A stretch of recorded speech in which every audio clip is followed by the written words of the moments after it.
Zion. I was lost, but now I'm found. I'm a child of Israel. I heard the sound.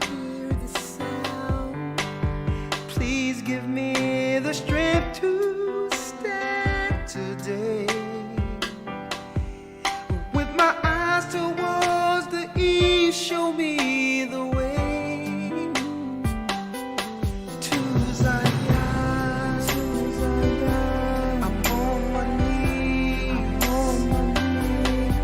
laying my life on the line. I'm begging,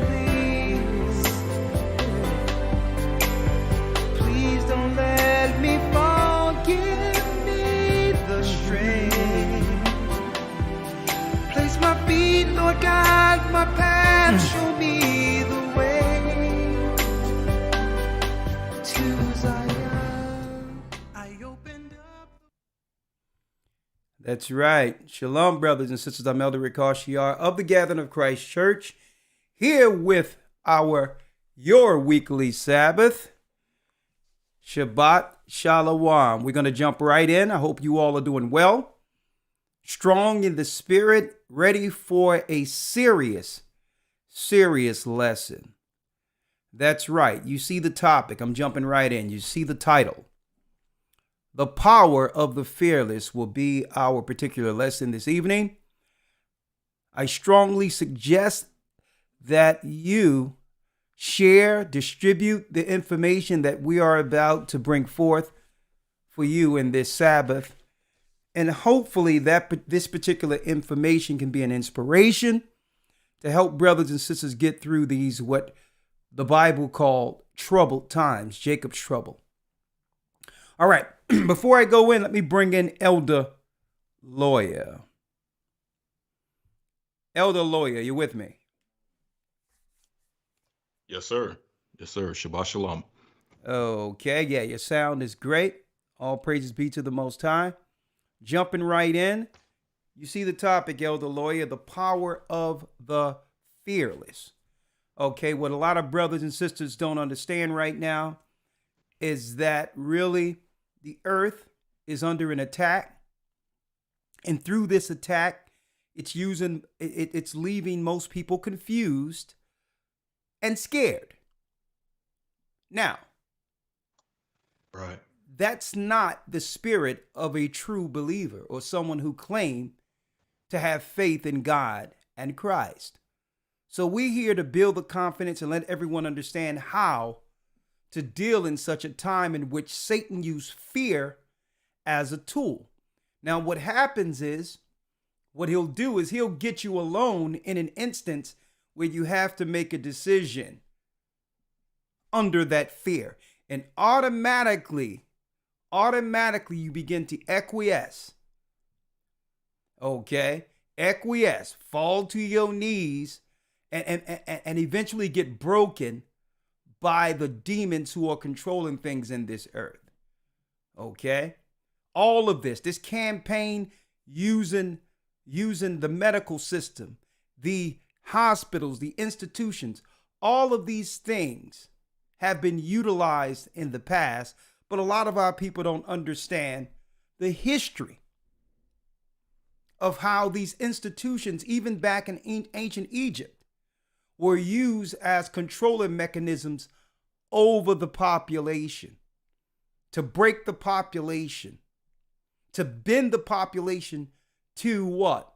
The power structure's will. Now, I expect the Gentiles who have no faith in the Most High and God in this Bible to immediately acquiesce and be broken and to totally be controlled by the systems that claim to be. But when it comes to believers, you must have a totally different outlook on this system, how to utilize it, the tricks, how to utilize it for your benefit to get what you need out of it without getting broken. So I'm going to talk about that. I'm going to talk about the power of Christ today. how he was able to operate in the world and not be subjected to it, the fears of it. Because at the end of the day, people that are acquiescing are dying anyway. Okay? And another thing, death is what? An inevitable. Don't allow Satan to use this media to bring forth some level of understanding of, or fear of death, as if people didn't die before all of this. Okay? We need to get full power over our minds in such a time like this, or fall. Death isn't inevitable. I don't care about how many numbers, how many people dying and all this. People have always died. People are born every day. People die every day. And it's time brothers and sisters begin to do what? Take back their sanity. Make sure you hit the like button here, because I'm going to bring forth some stuff that a lot of you didn't know exist. Some of you did know, but we're going to tie this thing all the way around so that believers will understand how to navigate through this without falling. And it usually will happen in the space of being vulnerable. Somebody close to you gets sick, or you are sick, or you don't understand what's going on. And that's when Satan gets you. You become fearful, and now the devil is living in your mind. And those that control things are now, that's right, they will aim you towards their outcome, their solutions. And now you no longer have power over your own directive, over your own life. This is how they do it. They get in your mind first, get you in a vulnerable situation, and now they're guiding you outside of the faith you claim to have. We're going to talk today the power of the fearless. Now, first and foremost, Elder Lawyer, let's go to Ecclesiastes, where it says there's nothing new under the sun. Yes, sir. Now, if you are an atheist or a Satanist and someone don't believe in the Bible, hey, follow whatever's out there. This is not for you. Okay? Trust in a system that's going to stomp you out anyway at the end of it.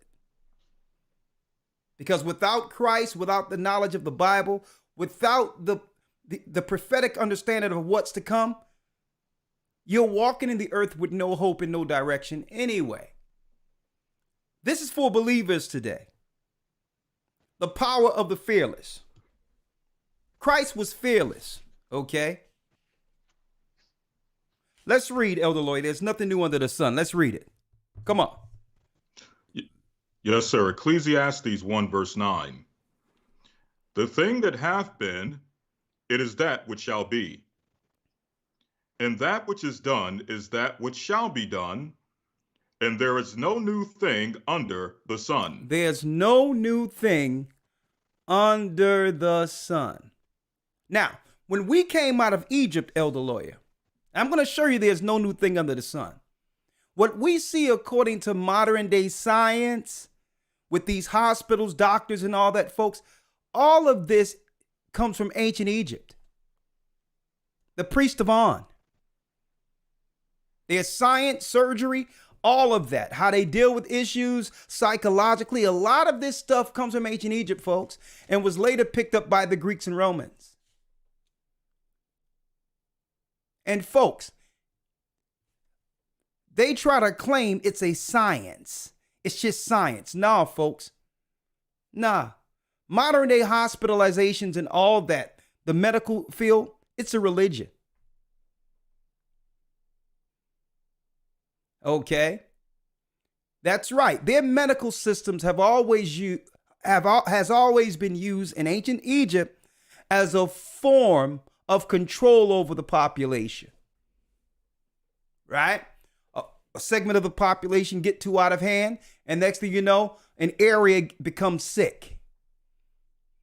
Okay? Certain people become sick, or they start doing certain things to certain people who are now rising up against the power. And guess what? The established Egyptians and others would use sickness as a form of control. There's nothing new under the sun.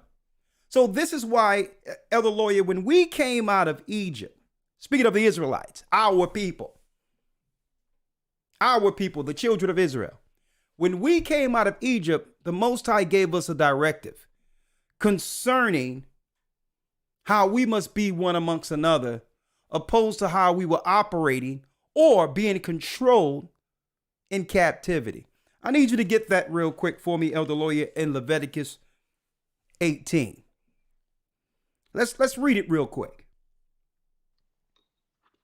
Yes, sir. Leviticus 18, verse number 2. Okay.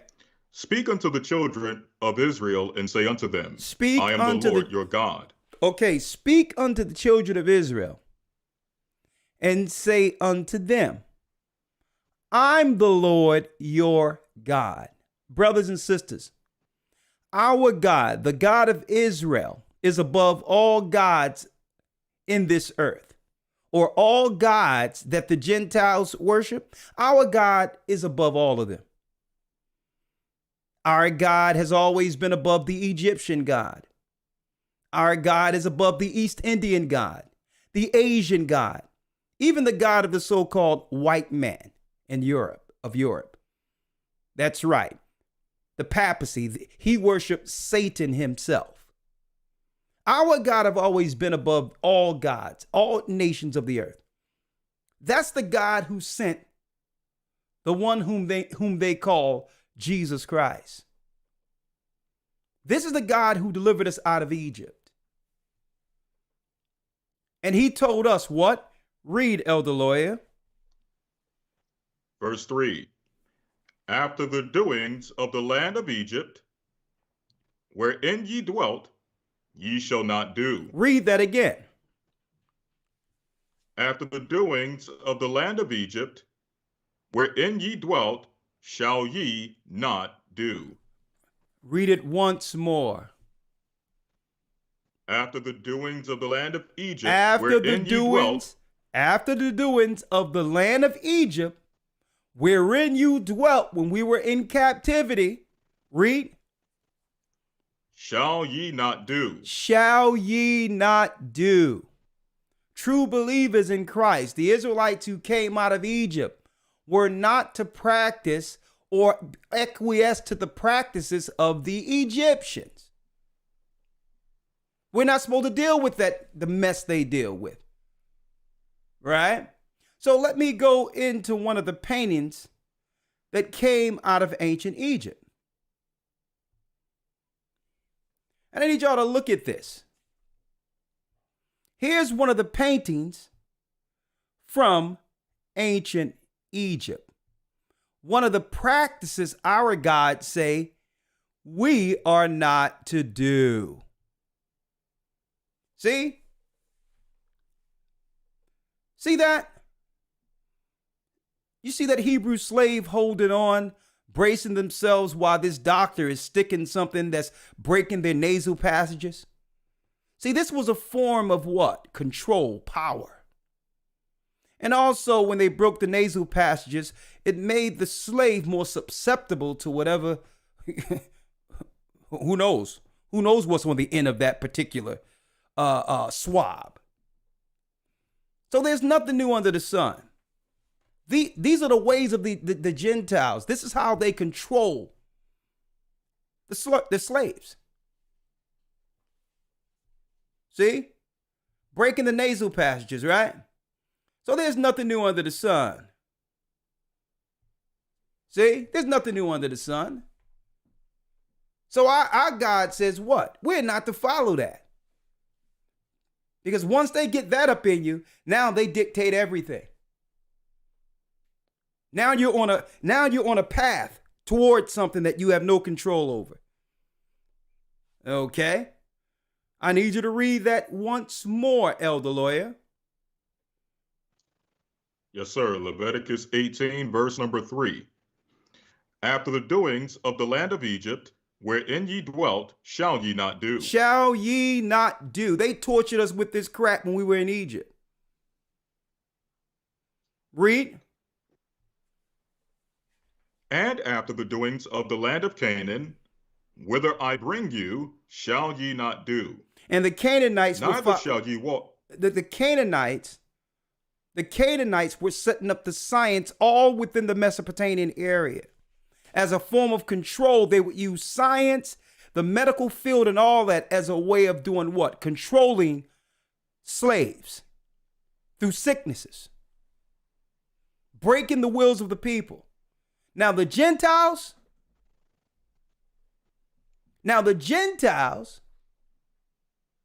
they serve lesser gods.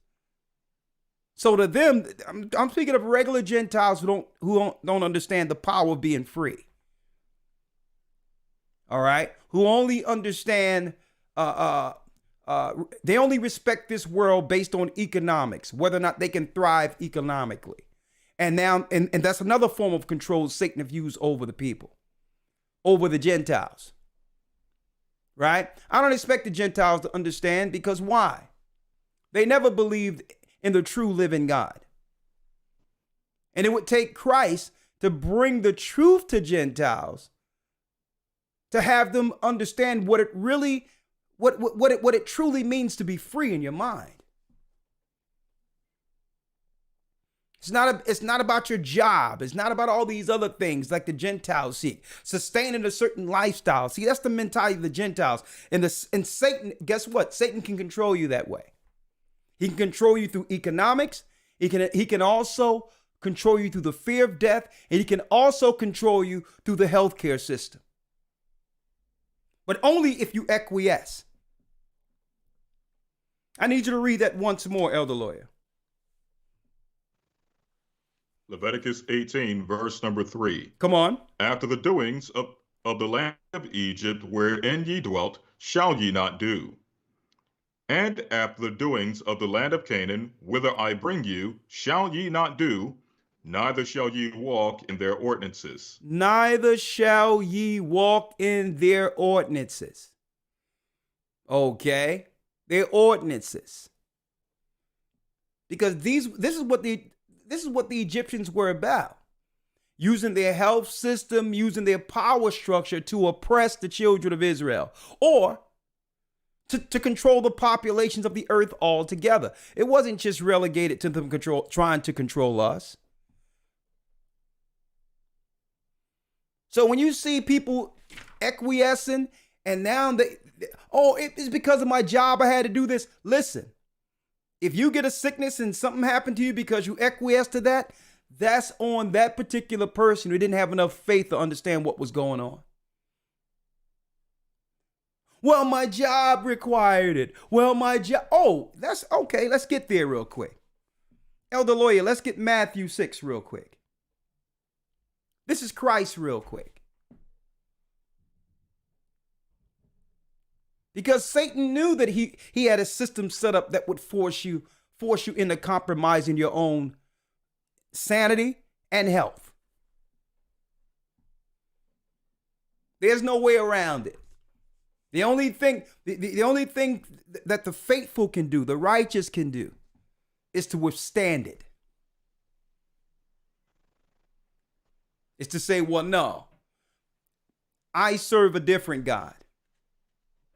Okay? I believe in treating all people equitably and fair and treating my fellow man as Christ would treat me, but I'm not going to acquiesce to some type of procedure or some type of activity that's against my sovereignty. Okay? My sovereignty, which is this is my temple. The Most High gave me this temple. And I'm not going to let them stick some crap up in me or whatever the case is. No, I'm not doing none of that because it's against my God. Right? I need you to read that real quick, Elder Lawyer. The mentality of the Gentiles, right? Because we have rules as Israelites. We are not to follow the ways of the Egyptians, right? So this is what the Egyptians were doing to slaves. Okay, my guide told me I am not to follow the way of the Egyptians. Guess what? That's off the table when it comes to me. Altogether, listen, that's off the table. All right, because my God said I don't know where that crap come from. I'm not involved in that. Okay, period. It's against my God, right? But the Gentiles will be like, well, what about my work? What about this? What about that? How I'm going to sustain? Because they have no faith. Let's read it real quick, Elder Lawyer. Yes, sir. St. Matthew chapter 6, verse number 31. Okay. Take no thought there. Therefore, take no thought, saying, what shall we eat? What shall we eat? See, this is what it is, because all of it's tied to your job, your economics, your livelihood. And this is why Christ said, take no thought what you shall eat. Read. Or what shall we drink? Or what shall we drink? Or wherewithal shall we be clothed? Or wherewithal shall we be clothed? Read. 32. For after all these things do the Gentiles seek. Look at that. Because the Gentiles are constantly worried about sustaining their food, shelter, raiment, whether or not they're going to pay their bills and whether or not I'll be able to pay my rent. Because why? They don't have no thought towards a kingdom beyond this. And everything is about, oh, my bills. So if that's your mentality where you're just living based on your bills and the fear of not being able to pay them, that's a Gentile mentality. Because now Satan can control you with what? A mark of the beast type of campaign that threatens your food, shelter, and raiment. So if you don't have life or spirit outside of those things, and you've made just existing and paying bills your life, you can be controlled by the devil at any time. Not to say that money isn't an necessity. The Bible tell you that what? Money is a defense. But the love of money is the root of all evil. So now, the Bible tells us, Christ says, take no thought about what you shall put on or what you shall eat and all these things, because that's how the Gentiles think. That's how they believe.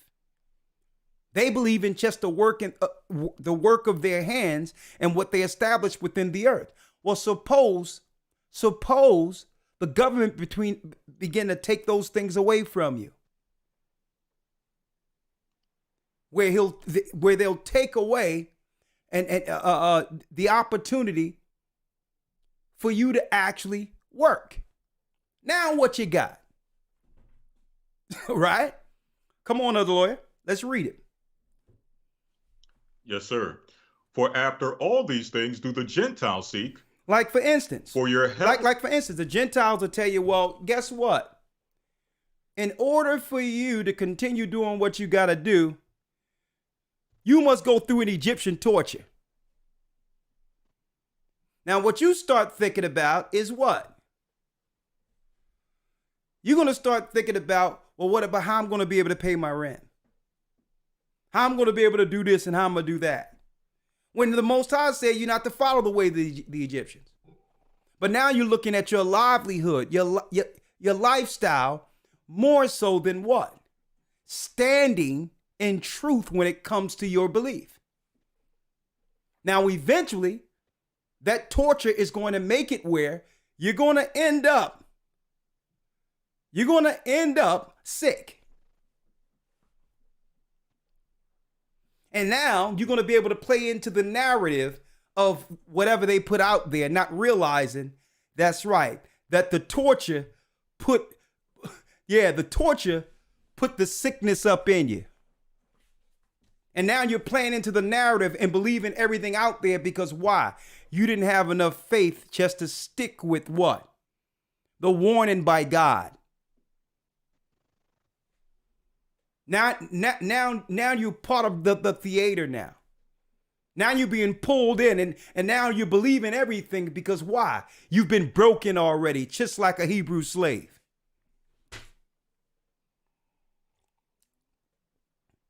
Just like a Hebrew slave. You've been broken now. And now you must be what? You must side with the narrative that everything they're saying out there is correct now because you're broken.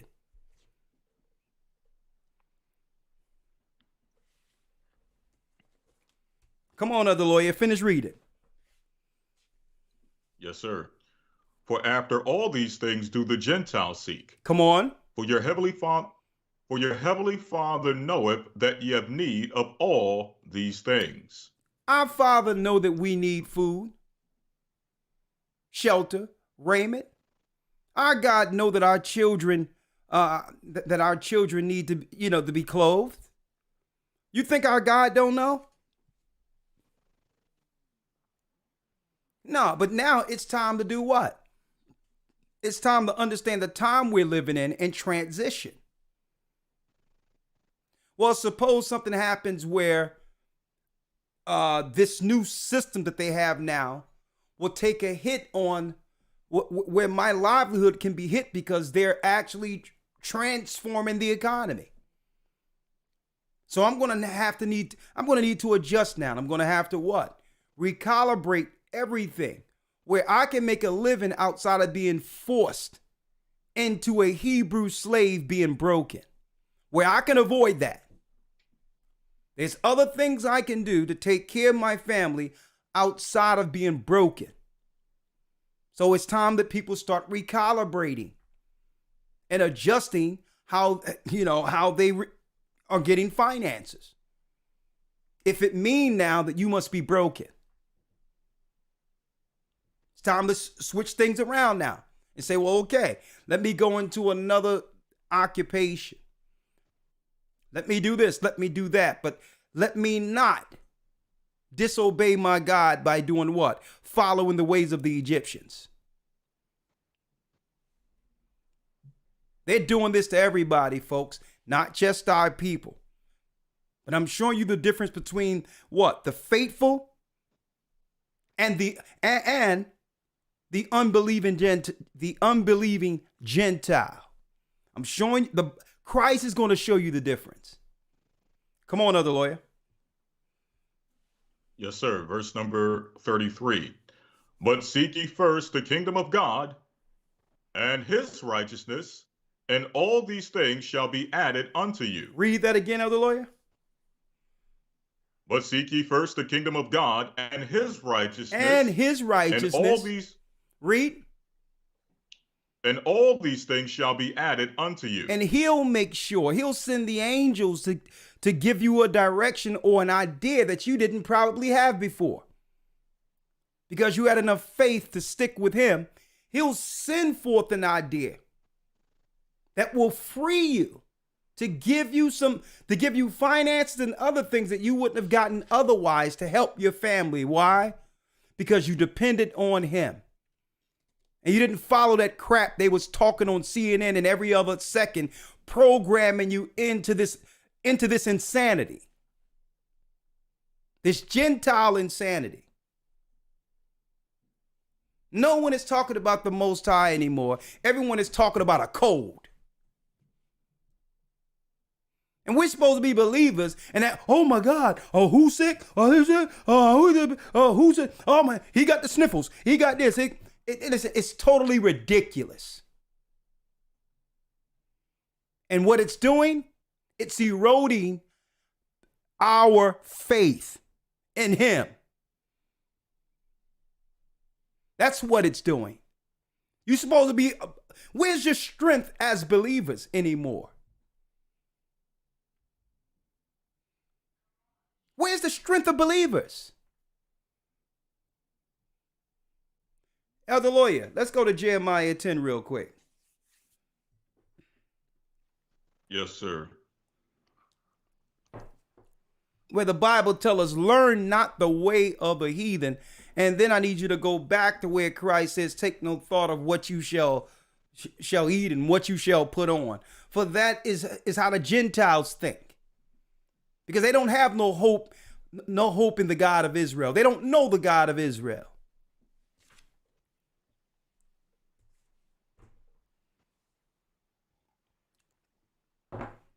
Let's read it real quick.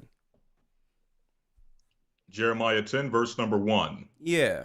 Hear ye the word of the Lord, or the word which the Lord speaketh unto you, O house of Israel. Thus saith the Lord, learn not the way of the heathen. Learn not the way of the what? Learn not the way of the heathen. Learn not the way of the heathen. Heathen is another word of Gentile. Learn not the way of the Gentiles. The Gentiles they can't see past the work of their own hands. They don't have faith in the unseen God, the God who delivered the children of Israel out of Egypt. They don't know such a history for their people. See? So they only believe in what? The works of their own hands and what's being taught within their civilizations. So our God is saying, learn not the way of the heathen, because the heathen's mentalities are limited. Their mentality when it comes to God is limited. They are limited. So our God is saying, learn not the way of the heathen. The heathen walks through this earth worrying all the time because they don't have the faith and understanding of a prophetic kingdom to come. See? Learn not the way of the heathen, read. And be not dismayed at the signs of heaven, for the heathen are dismayed at them. For the heathen are dismayed at them, the signs of heaven, omens and all these things. This is how the Gentiles operate. And omens and superstitions and all these others. We're different.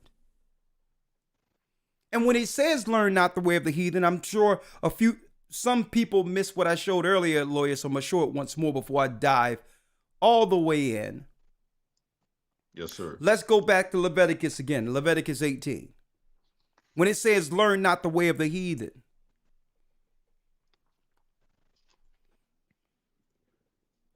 Leviticus 18, verse 3. Yeah. After the doings of the land of Egypt, wherein ye dwelt, shall ye not do. Read that again. After the doings of the land of Egypt, wherein ye dwelt, shall ye not do. Ye shall not do after the what of the Egyptians? After the doings of the land of Egypt, wherein ye dwelt, shall ye not do. We should not do after the Egyptians, folks. The land we've just left when we came out of captivity. Our God said we're not to operate and do the things they were doing. What were they doing? Well, the priest of On, the Egyptian priests, were doing this to slaves as a form of a medical procedure.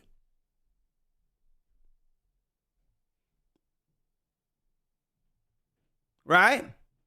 That's right. That's what was going on in Egypt. There's nothing new under the sun, and they're doing the same thing today in the earth. All over the earth, you see this crap where they're trying to do this to everyone everywhere. Or go to Walmart and buy one. Oh, we can send it to your home, because this is what's keeping all of this crap going, folks. The acquiescing and breaking of servants. Oh, it's a negative, positive, and it's in every aspect of business right now on purpose, because that's folks. I'm going to tell you that right now. That's their secret sauce. That's the linchpin for everything. For everything, it's the linchpin. And our God is saying, well, you better not do the things of the Egyptians, because eventually you're going to get sick. Something's going to happen where you're going to start believing what the Satanists, the Canaanites, and others are putting out there as a form of control over the population. And eventually, death will, that's right, it will come. Because you're believing and you're thinking more so on the death than the aspect of life. I don't want to hear about death. I don't want to hear about all this. Every time you look, death, sickness. Folks, that's a craft. That's witchcraft. We're supposed to be thinking about life. Babies being born. Okay? And protecting that life. We're supposed to be thinking about the kingdom to come. Not death and hell, but life. This is what the Spirit of Christ brought forth. And it's up to believers to push back against death with life.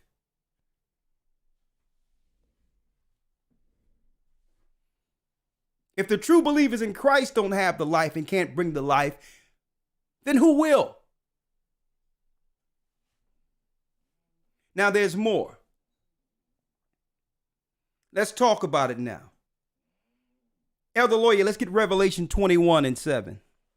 Let's talk about the fearful. Because you have to understand the power of the fearless. Okay? Anxiety. Being fearful. Being scared. All of this is of the devil. It's of the devil. And it has a long-term psychological impact on your goings and whether or not you'll be able to operate freely to do what the Most High need you as a person in this earth. Okay? This is why I titled this today, The Power of the Fearless. At a time where the majority of the earth are what? Fearful. And I'm thinking, and I was thinking about this morning, Elder Lawyer. If Christ was walking through this earth, how would he be dealing in this particular campaign right now? The reality is, in reality, people have always gotten sick and people have always died and people have always, children have always been born. I'm like, how would Christ take all this right now? He would see this world, a world that has gone mad. Just imagine Christ walking to a CVS and they ask Christ, Lawyer, how would you like one of these? Huh? Right. Christ walked into a CVS and the satanic priest that they get from East India somewhere behind the pharmacies say, yeah, how would you like me to stick one of these up in you? Insane. Insane.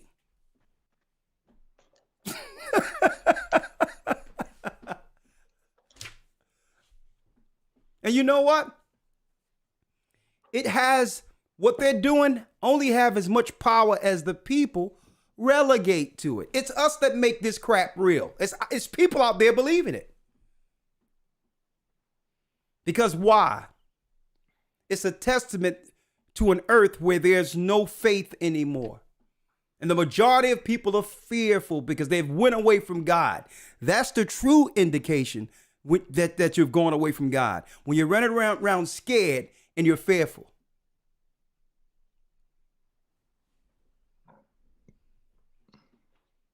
You know, Christ walking around, you know, I can see a brother run around with a fro right now. Big, strong black man with eyes like, you know, like he's drinking, like he's drunk of a very, very good wine, right? Bloodshot red eyes, black man walking down the street. Yeah, he goes into a Walgreens. And they was like, yeah, would you like one of these?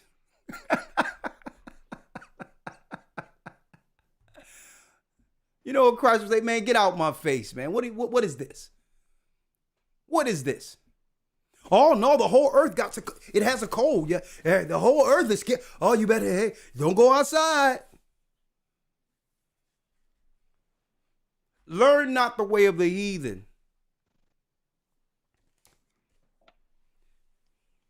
Revelations 21, 7 and 8, Elder Lawyer. Yes, sir. Listen, and I know some people. 20. Guess what? And I know some people out there who might get upset with me with what we're saying right now, and what I'm saying right now. And I'm gonna tell you right now. Guess what? That's on you. If you're fearful and you're out there, don't try to get upset with me because I'm not going to acquiesce to what I know that's going on in the earth, which is a stupor, where the majority of people have lost their mind and are mentally ill based on the campaign of the code they rolled out 2020. It made the majority of the earth mentally ill.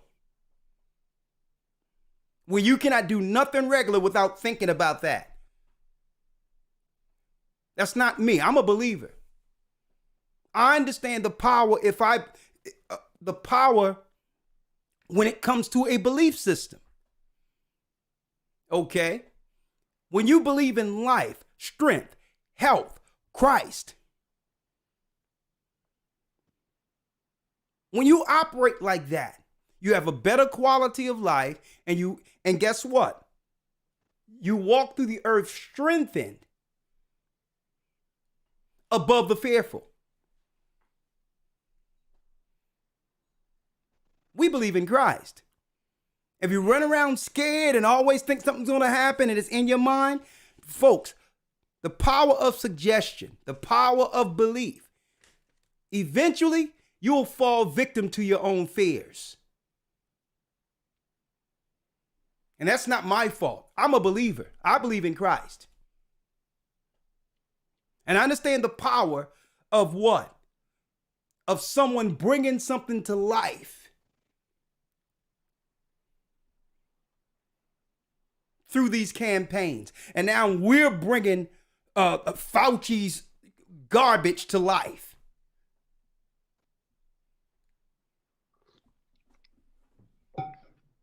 Right? Elder Lawyer, let's read Revelation 21, 7 and 8. Let's read it. Yes, sir. Revelation 21, verse 7. He that overcometh shall inherit all things, and I will be his God, and he shall be my son. Read that again. Verse 8. Revelation 21, verse 7. Come on. He that overcometh shall inherit all things, and I will be his God, and he shall be my son. So first of all, we must overcome it all. Folks, we are resilient people. I'm speaking of believers altogether. We're resilient. Look at what we've overcome as a people. Folks, our people suffered in Egypt, and our God answered. There was many plagues. Pharaoh hardened his heart, and our God stomped him out. Okay? Eventually, our people got the land of Canaan before disobeying the laws. Not all of us. We had prophets and all that was warning our people. There were good people throughout all of those, throughout all those generations of Israel failing. There were still some good people throughout the whole duration, but eventually, in number, we disobeyed God and fell. And you know what? Our God, the God of Israel, never forsook us. We're some resilient people. We went through the Babylonian Assyrian captivity. We went through the Persian Medo captivity under the Iranians. We went through the Grecian captivity, the first empire set up by Esau. We went through the Roman Empire. We went through chattel slavery throughout the earth and built the whole empires. Every empire you see right now was built by us. Railroads, you name it. The universities, you name it, were built by us. And we endured all of that. We endured, brothers and sisters, being treated like beasts, through the eugenic systems where they would actually test on our children and test on our people in the healthcare field like animals. Tuskegee experiment meant nothing compared to all the experiments they did and continue to do on our people, medically and otherwise. But we've endured through it all. And now you got people breaking over a systematic way of them being able to separate people from their family so you don't know what happened to them. So that now they can shape the narrative of why you've been put down. And unless we see this for what it is, our people are going to continue to fall victim. And you can only do it by what? Having faith and standing in the word of God and having faith even unto death. When it comes to understanding what this is and how far you want to participate in it. Listen to what I'm saying, folks. We've gone through everything you can imagine. You think we can't get through this? You're going to let them use a cold to break you? Finish reading, Elder Lawyer. Read that. Read Revelations 21, 7 and 8. Yes, sir. Revelation 21, verse 7. He that overcometh shall inherit all things, and I will be his God, and he shall be my son. And I believe Verse that 8. we are the children of Israel and the God of Israel. And the God of Israel will sustain those who understand exactly what this is. And for the people who will put faith in him through all of this. And not, well, what about my job? What about my business? What about that? What about what?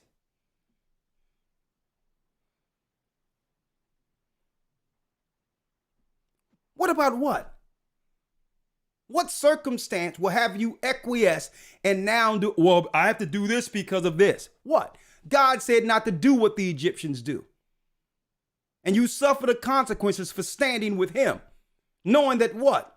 He will not let you fall.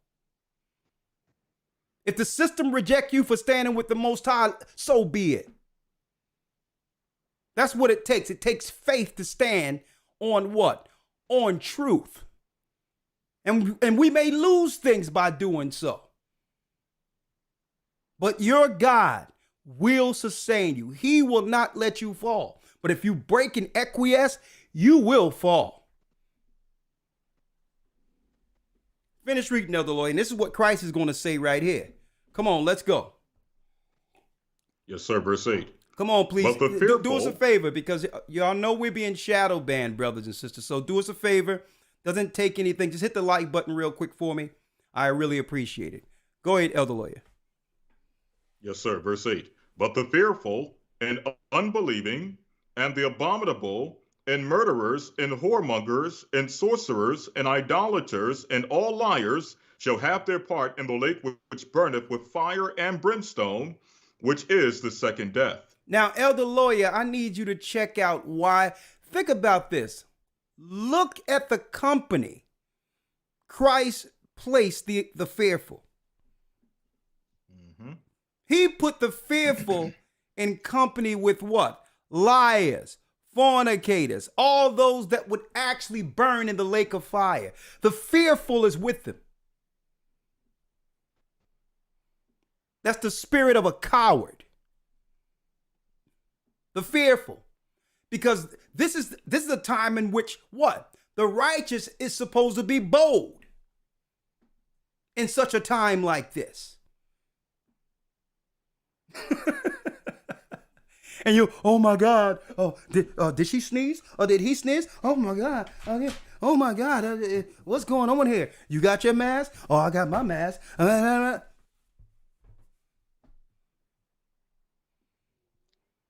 Turn the whole world into a bunch of chumps. Can you imagine Christ and the disciples walking in the earth right now, and the whole earth is operating like chumps? At the very end, when we are about to receive everything,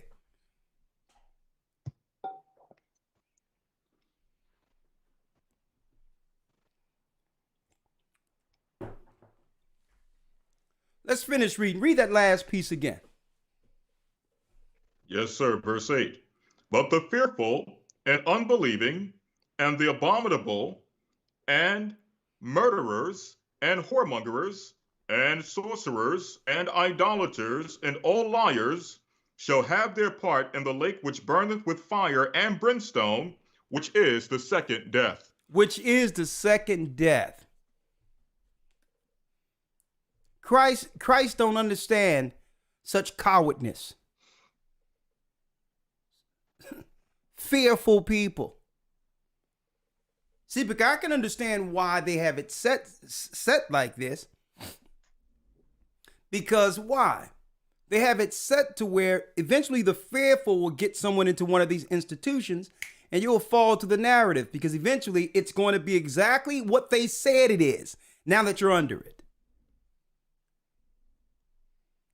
That's right. An old Egyptian trick. An old Egyptian trick. An old Egyptian trick. If only they can get you to believe it. If they can only get you to believe it. Elder Lawyer, now let's go. Let's talk about Christ real quick. Let's go to Matthew 8. Let's go to Matthew 8 real quick.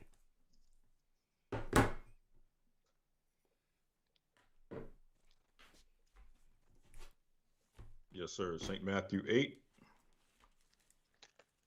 And this is what I'm noticing also. I don't know if anybody else is recognizing this. Everyone that's getting sick with a cold or whatever the case is, the people I've spoken with in the church, they find it hard to some degree for them to get antibiotics. It seemed like the last thing, a lot of these doctors out there for some reason don't want to prescribe antibiotics anymore. It sounds eerily similar to what happened under the Tuskegee experiment when they refused to treat syphilis by not giving the patients, okay, the experiment, people who were being experimented on, antibiotics. I'm just putting that out there. Why can't people just get stuff like they used to get, whatever the case is? But still, it doesn't matter what the case is. Even if they're going to deny us certain stuff, brothers and sisters, we have to stay strong and understand that, okay, people have always gotten sick. What were the treatments? And find our way to it.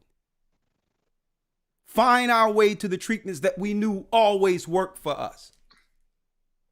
There's no such thing as a one size fit all when it comes to sickness.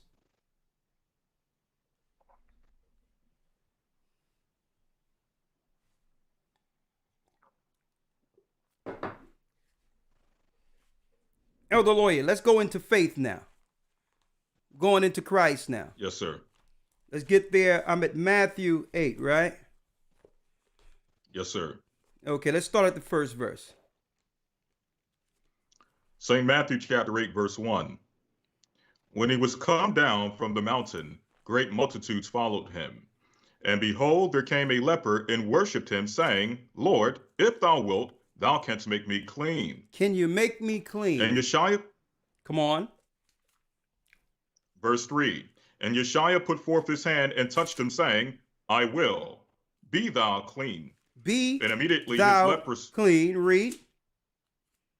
And immediately his leprosy was cleansed. Come on. And I'm talking Verse about 4. the power of faith that was in that leper.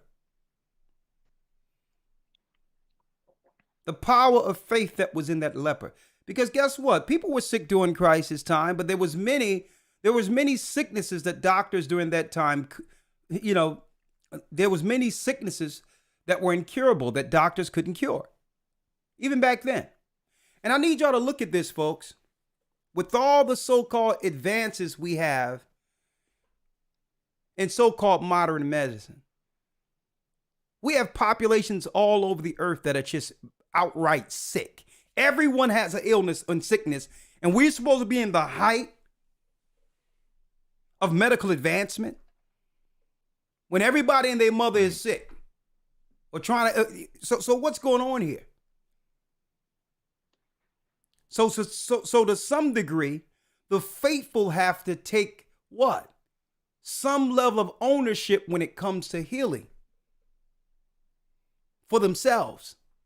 Because obviously this system don't know what to do when it comes to what? Healing a person to a degree where there's no need for medication.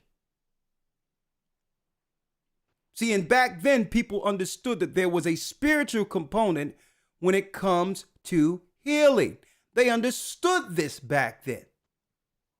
That doctors can only do but so much. Right? So that leper understood that, okay, the doctors can only do but so much. I have enough faith to know that this man right here, this man has the faith and power, the healing power from heaven that can assist me, that can assist my spirit, that would do what? Make me whole. Finish reading, Elder Lawyer. Yes, sir. Verse number 4. Yeshaya saith unto him, See thou tell no man, but go thy way, show thyself to the priest, and offer the gift that Moses commanded for a testimony unto them. Now look at that. And it says, See that thou tell no man, but go thy way, show thyself to the priest, and offer the gift that Moses commanded for a testimony unto them. Because in the Old Testament, once you were declared clean or you were healed, you would go to the priest and they would proclaim you healed. Now you have access back into the temple. Right? A leper is a person who has spots in their body or on their face. Have you seen people where they would have a white patch on their face and it's dark on one side, or they try to cover the white patches with makeup? Well, that's leper.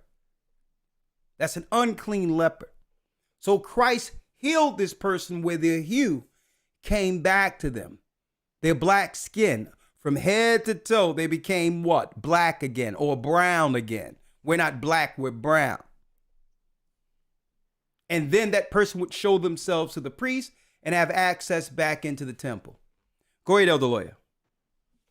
Yes, sir. Verse number 5. Come on. And when Yeshua was entered into Capernaum, there came unto him a centurion beseeching him, and saying, Lord, my sick lieth at home, or my servant lieth sick, or my servant lieth at home sick of the palsy, grievously tormented. And Yeshua saith unto him, I will come and heal him. The centurion answered and said, Lord, I am not worthy that thou shouldest come under my roof, but speak the word only, and my servant shall be healed. And my servant shall be healed. Just speak it. I have enough faith in you, Christ, and the power that's bestowed upon you from heaven, that if you even spoke the word, my servant will be healed. Look at all the faith. Look at all the faith that was amongst our people during the time of Christ. And compared to now, this is a total faithless generation where there's no dependent on the Most High at all for healing in this earth. And that's a byproduct of what? It's a byproduct of what? You got it. Of faith, a generation without faith and a stupor. People that have been succumbed to a serious level of mental illness where they would believe anything in this world above God.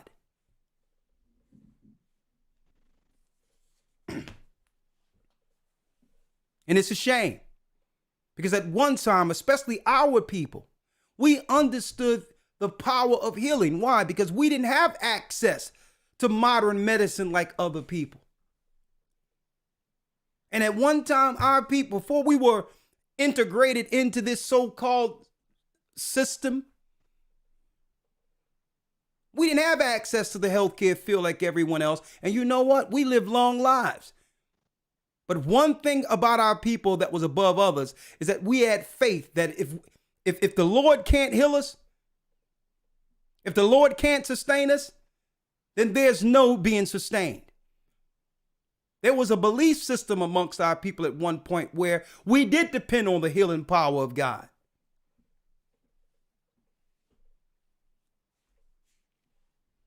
And this is what we've been integrated into. A world of unbelief.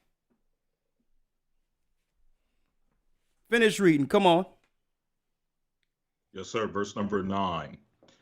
For I'm a man under authority, having soldiers under me, and I say to this man, go, and he goeth, and to another, come, and he cometh, and to my servant, do this, and he doeth it. Come on. When Yeshua heard it, verse 10, when Yeshua heard it, he marveled and said to them that followed, verily I say unto you, I have not found so great faith, no, not in Israel. Look at that. And I say unto Come on.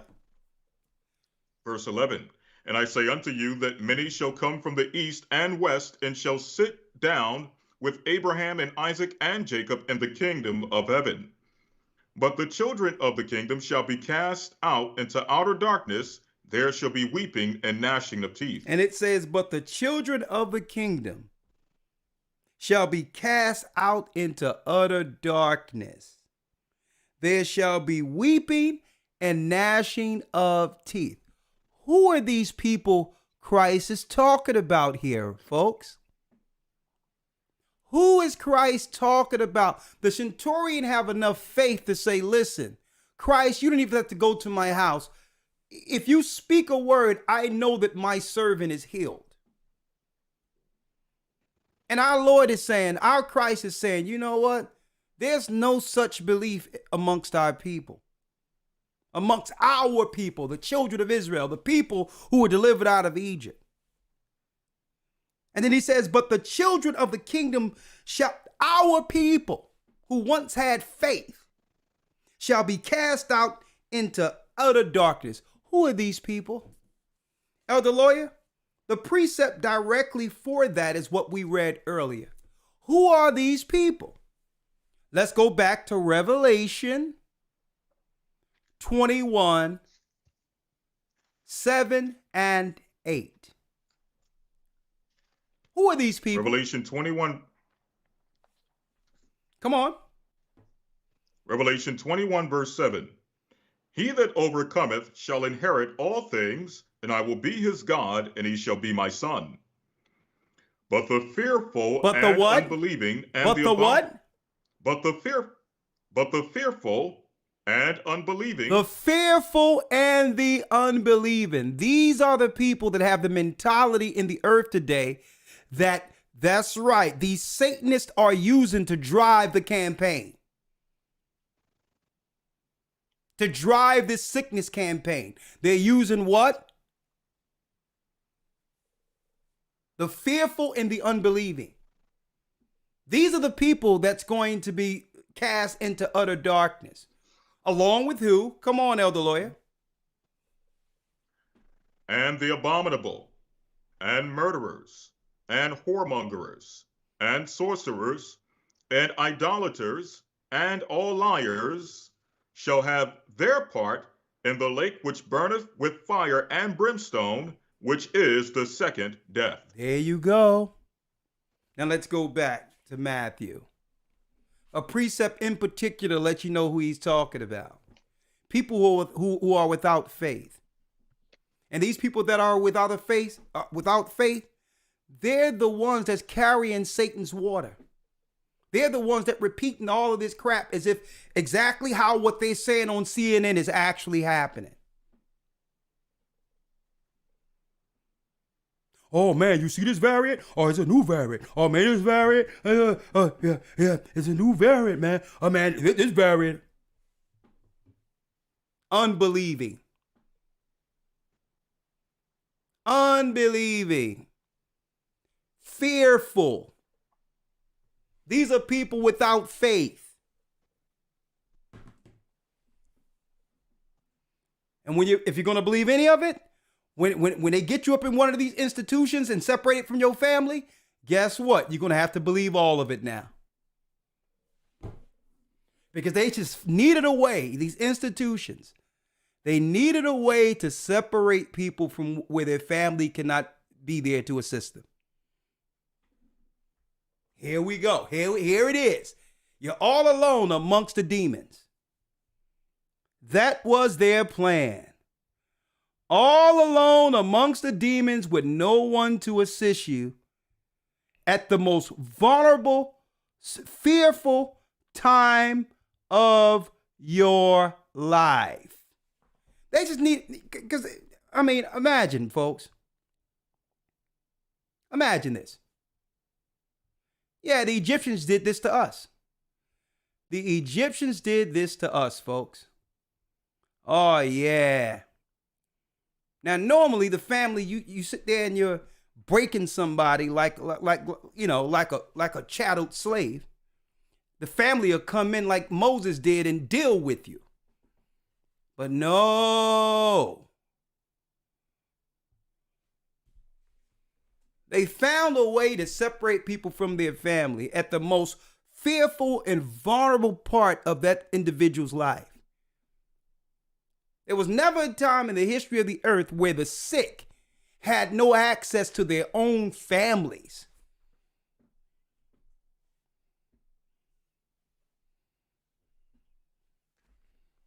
Y'all need to, hey, believe what you want. I'm sticking with Christ. I don't care what goes on. There's nothing will ever happen where me or someone in my family is sick or whatever the case is, and they're going to try to separate me from my family. That's not going to happen. My mother had pneumonia, and I wasn't going to let them separate me from my mother at the end of her life. No way. Because as soon as you go in the hospital, if you got a sniffle cold, whatever, if you got a regular cold, whatever, if once they stick this thing up in you, what do you think it'll be, negative or positive? Huh? No way will I'm gonna, if I'm in a vulnerable situation, I'm sick or whatever the case is, and I'm gonna allow them to separate me from my family. That's utterly crazy. That's crazy. That's inhumane.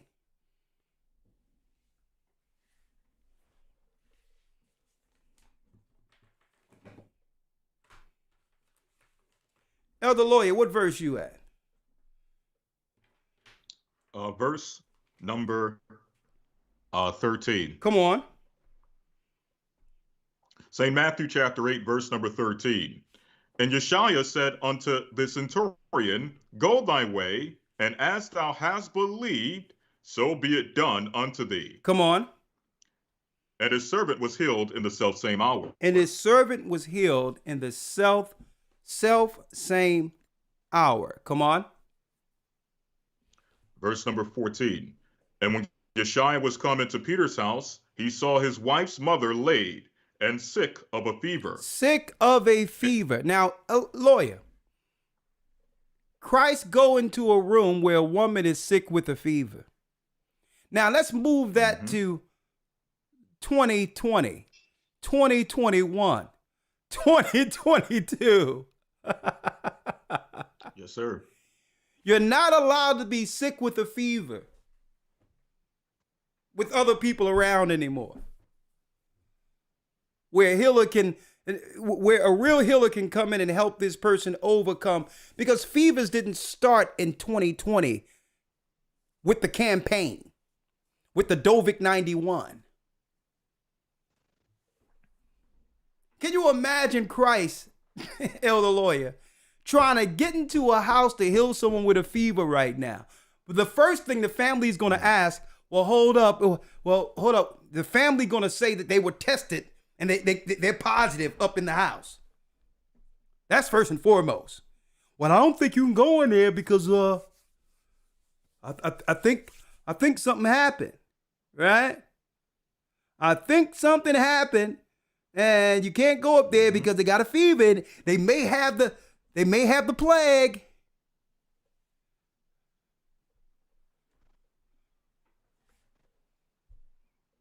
The whole world has gone insane.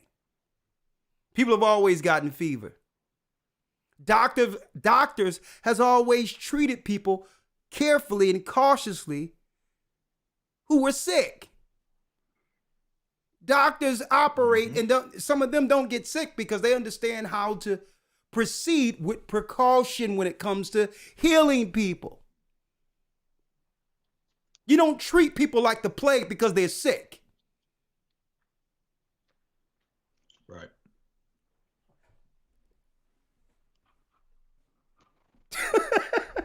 Can you imagine? Well, hold up, Christ. You can't go in there. The person has Dovik 91.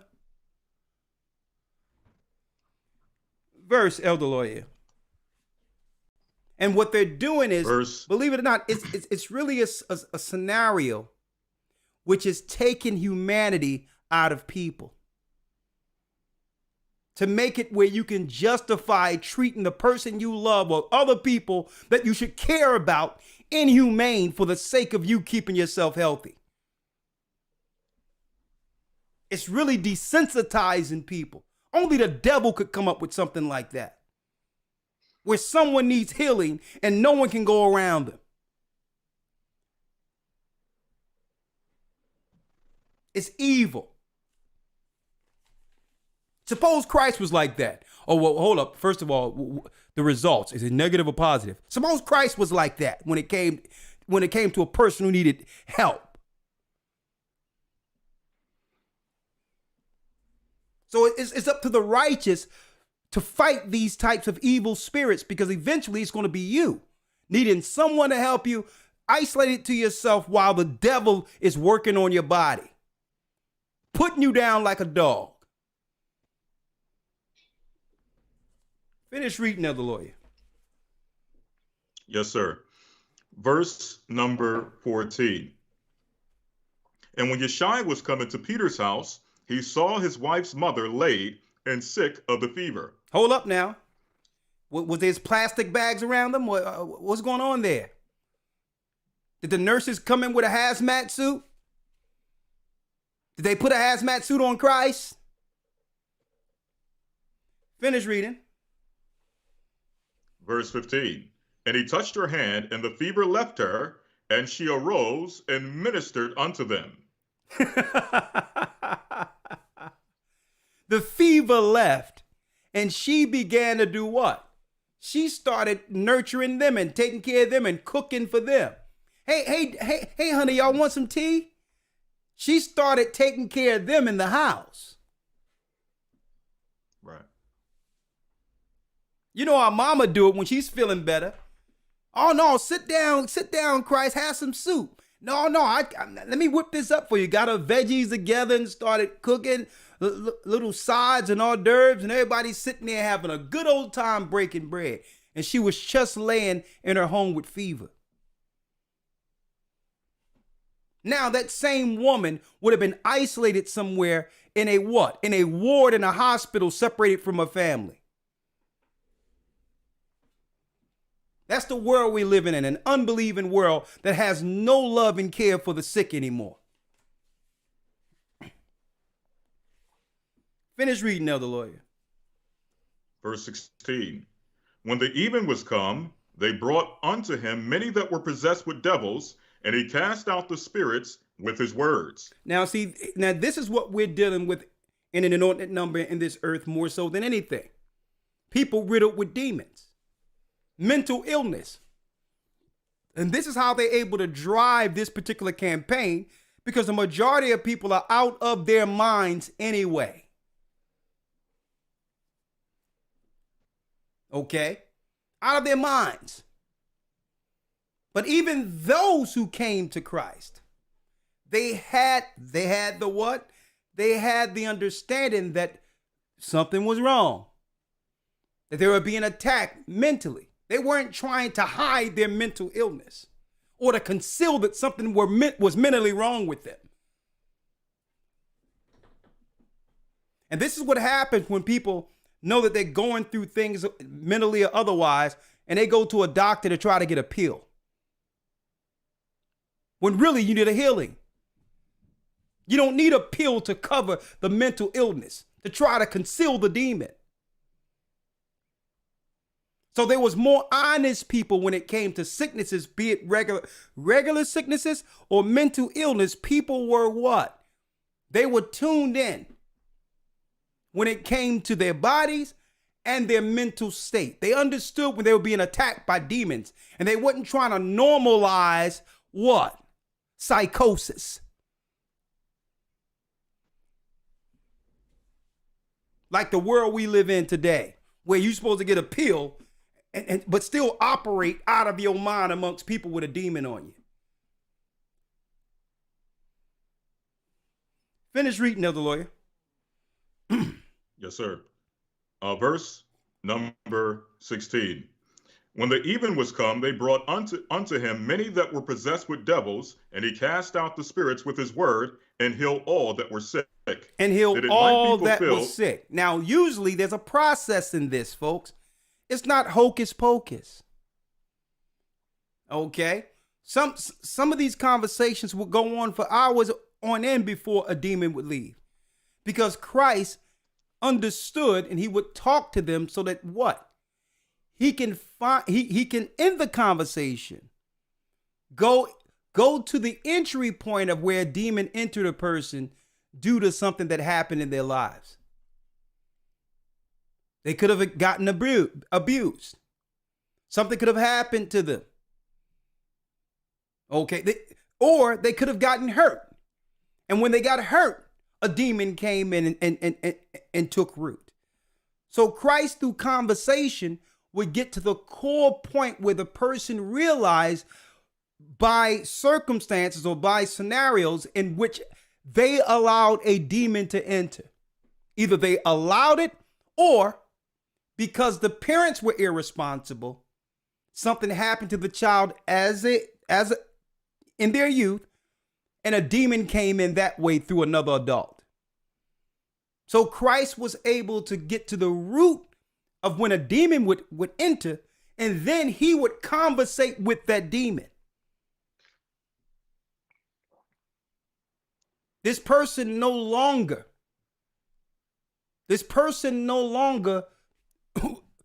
has association with you. You came in at a vulnerable point. You are to leave or get banished into hell. So this is how Christ did it. But the person had to disassociate themselves with the demon first, and recognizing the point of entry. It's the person who's tired of struggling with this other thing in them. But now Christ does what? Help the person recognize that separate entity that entered during a point of vulnerability. And too many people try to conceal their past or try to cover up the things that happened to them. But by doing so, you keep the demon. You conceal and protect the demon when you must confess what happened so that you can separate yourself from that entity. And now the Spirit of Christ comes through and say, you know what? Leave.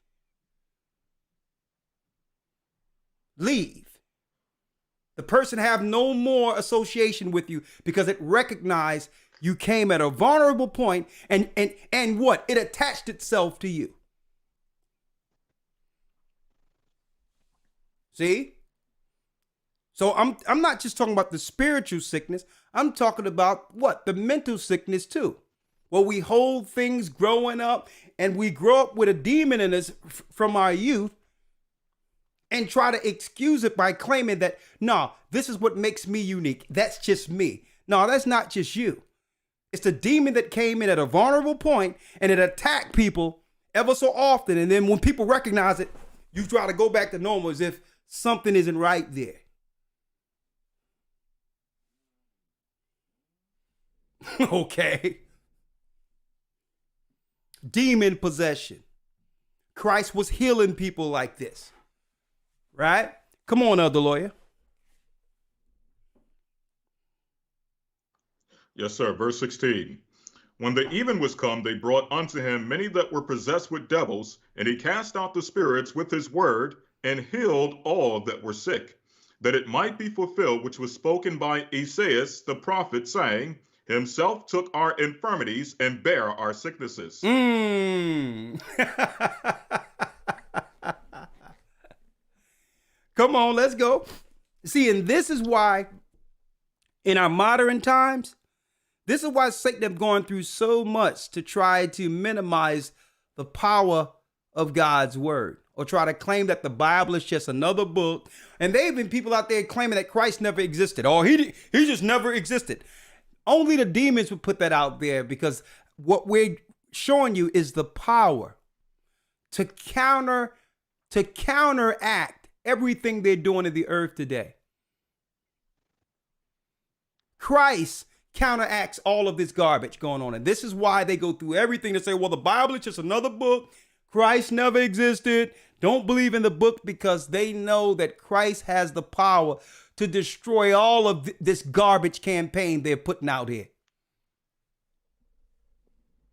They understand the power of this book, how it liberates our spirit. It empowers us. It empowers us, brothers and sisters. It galvanizes us with a power from on high that's above this world. See, this is what breaks off our chains, the chains in our minds, the fear that Satan would put on, would actually place on people through media. Right? It's Christ. It's Christ, brothers and sisters. That's what gives us the strength to stand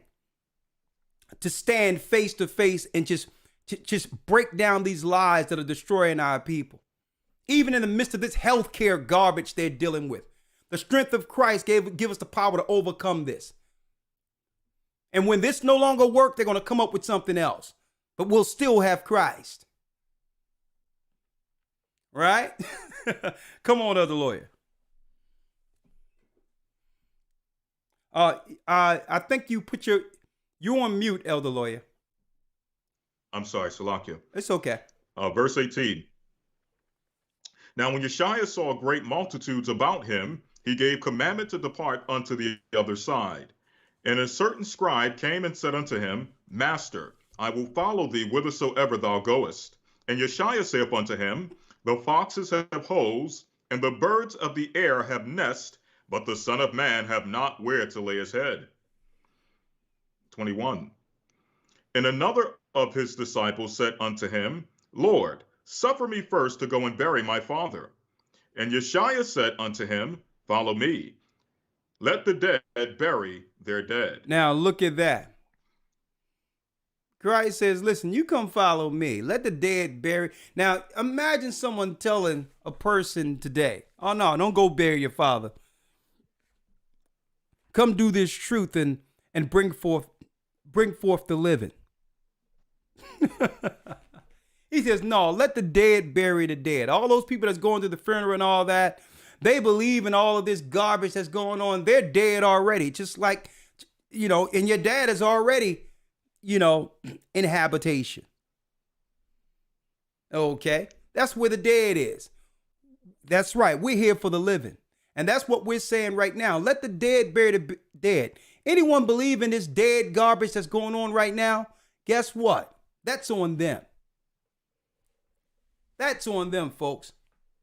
Folks, I've received phone calls where pastors are losing they have lost their whole congregation since this corona thing started, because they believed everything that was out there and they started pushing what the news was saying to push on their congregations.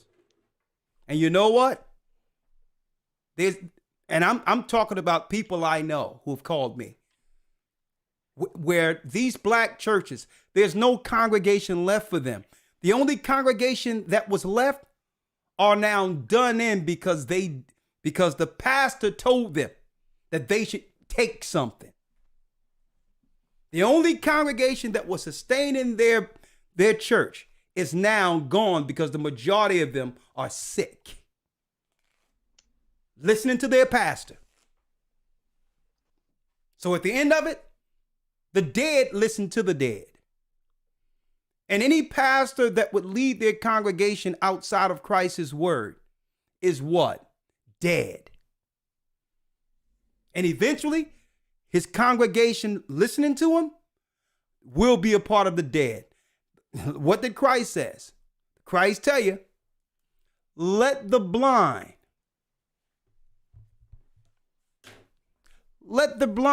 these are blind leaders of the blind. That's what goes on. And eventually, they're all dead. Can you imagine Christ being over the church right now and they're proclaiming to do something medically, and Christ is at the pulpit repeating everything Fauci is saying to do? Christ said, no, let the dead bury the dead. You want to believe all this stuff? Guess what? You fall with the dead. Come on, other lawyer. Yes, sir.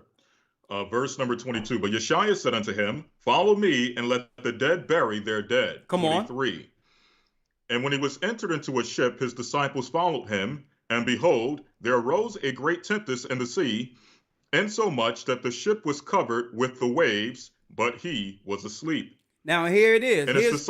Here's another test of faith. Okay? Christ and the disciples are on a ship right now. Right? Come on, other lawyer. Yes, sir. Verse number 24. And behold, there arose a great tempest in the sea, and so much that the ship was covered with the waves, but he was asleep. The ships were covered with waves. Now, I've been on ships before, you know. We went on a ship going in from the tongue of Egypt, from Sharm el-Sheikh into Hurghada. Now, this is the area near where the Red Sea was split, the tongue of the Egyptian Sea. And I remember being on the water, and I see water coming all in. It was weird being on some of these motorboats and all that, but sometimes it can be a scary ordeal, seeing water come onto the deck of the ships, right? So finish reading there, the lawyer. 25. And his disciples came to him and awoke him, saying, Lord, save us. So now the disciples, they go to Christ and say, save me, man, save us. We're going to die. Now the whole time, Christ is relaxed. He's like this. He's asleep. And this is why I tell brothers and sisters, even amongst the church, do you see me worrying?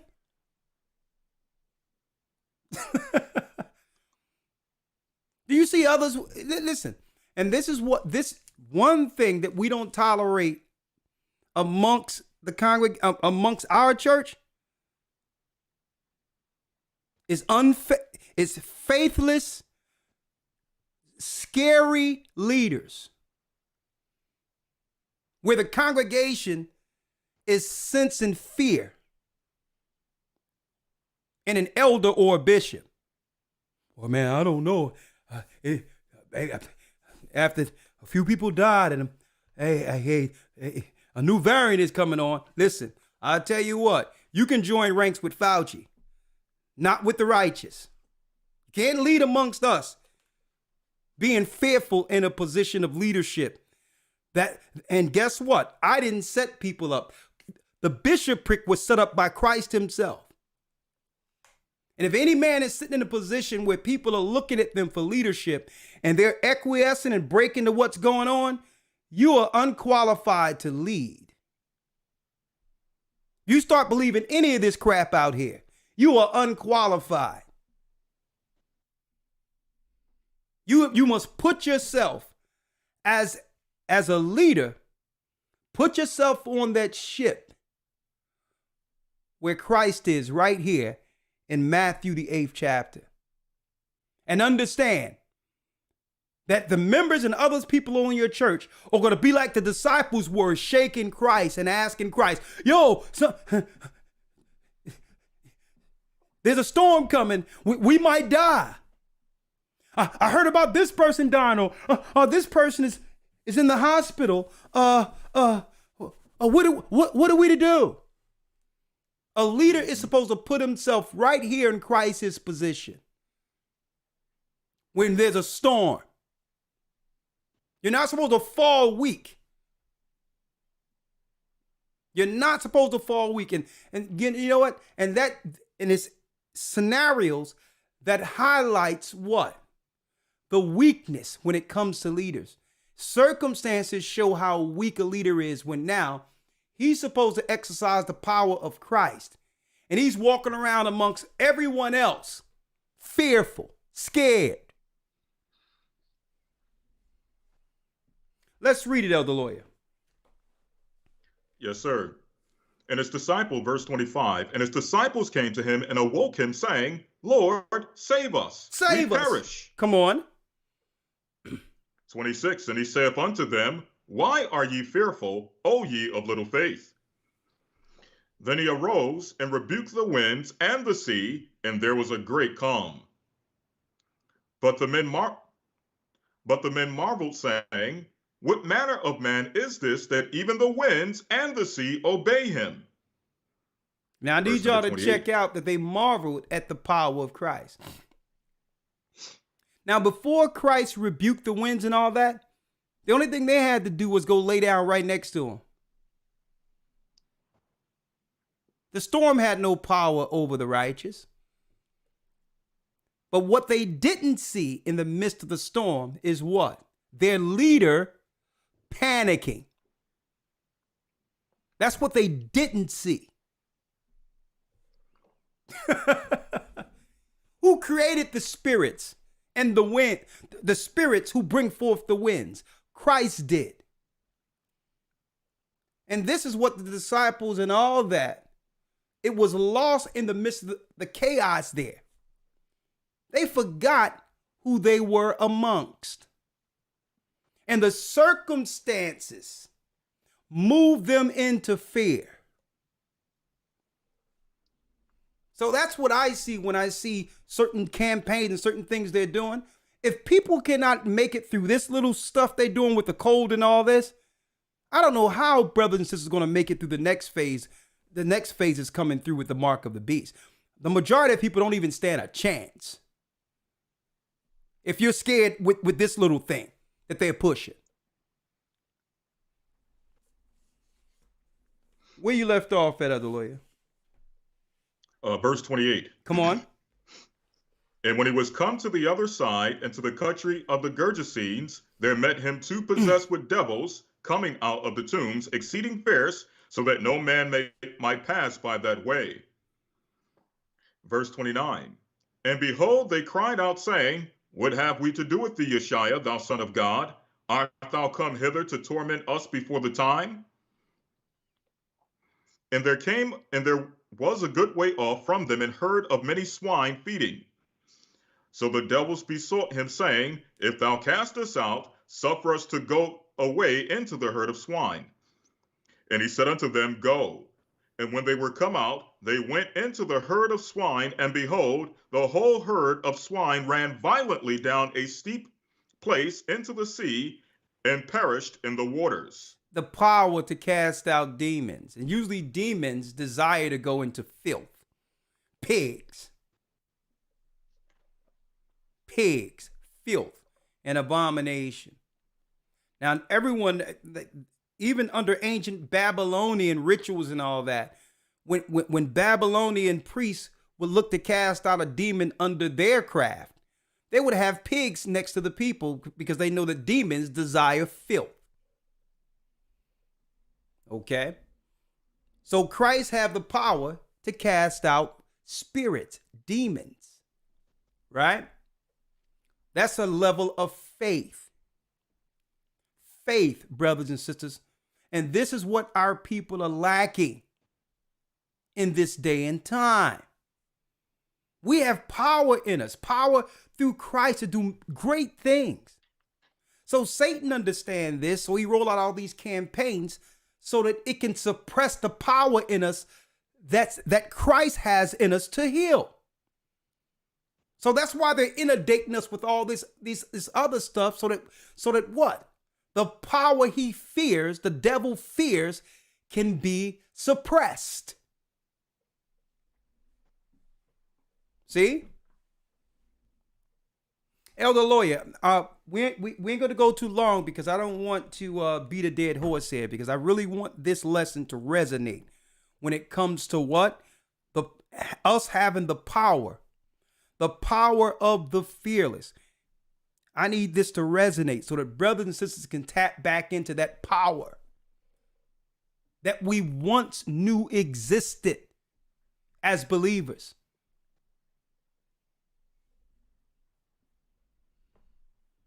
Elder Lawyer, I need you to go straight to real quick. We're going to leave it with Christ. Matthew 17. Matthew 17. Let's go. Yes, sir. From the top? Yes, sir. Let's start at 14. Yes, sir. St. Matthew 17, verse 14. And when they were come to the multitude, there came to him a certain man kneeling down to him and saying, Lord, have mercy on my son, for he is a lunatic and sore vexed, for oft times he falleth into the fire and off into the water. A lunatic. And I brought him to a man with serious mental issues, to a degree in which the demon causes this man to harm himself. Right? Come on. 16. And I brought him to thy disciples, and they could not cure him. Read. Then Yeshua answered in verse 17. Then Yeshua answered and said, O faithless and perverse generation, how long shall I be with you? How long shall I suffer you? Bring him hither to me. O faithless and perverse generation. O faithless and perverse generation. Now, brothers and sisters, keep in mind, I understand that we're dealing with a few things now in our current time that brothers and sisters during crisis time didn't have to actually forbear, right? I understand that. They weren't living at a time where before your baby's born, they're already targeting to try to get something shot into your children that could lead to some level of sickness down the line. They didn't have to deal with that. So it's upon us as believers to say, you know what?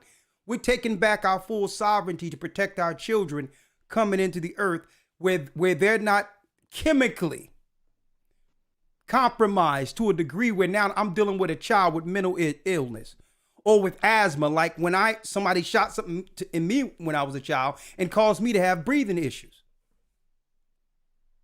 It's time for believers to get full in front of this and say, you know what?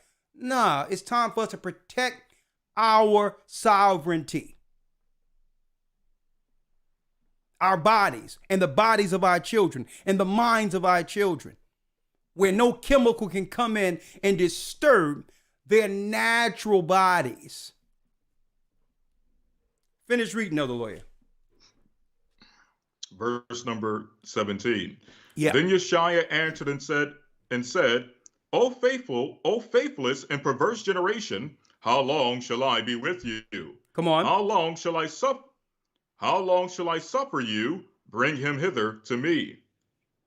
And Yeshua rebuked the devil, and he departed out of him, and the child was cured from that very hour. And that child was cured from that very hour. Okay? He says, you faithless generation. Y'all don't even have enough faith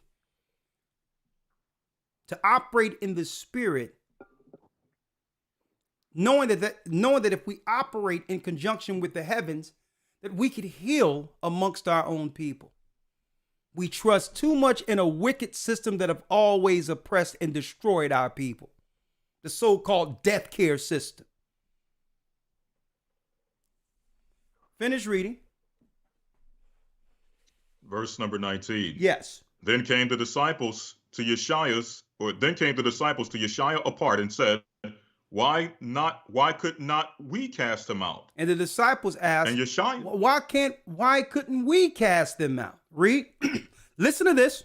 and Yeshua said unto them, Because of your unbelief, for verily I say unto you, if you have faith as a grain of mustard seed, ye shall say unto this mountain, Remove hence to yonder place, and it shall remove, and nothing shall be impossible unto you. So they asked. Howbeit, No, go ahead, other lawyer. yes, sir, verse 21. Howbeit this kind goeth not out but by prayer and fasting. But without what?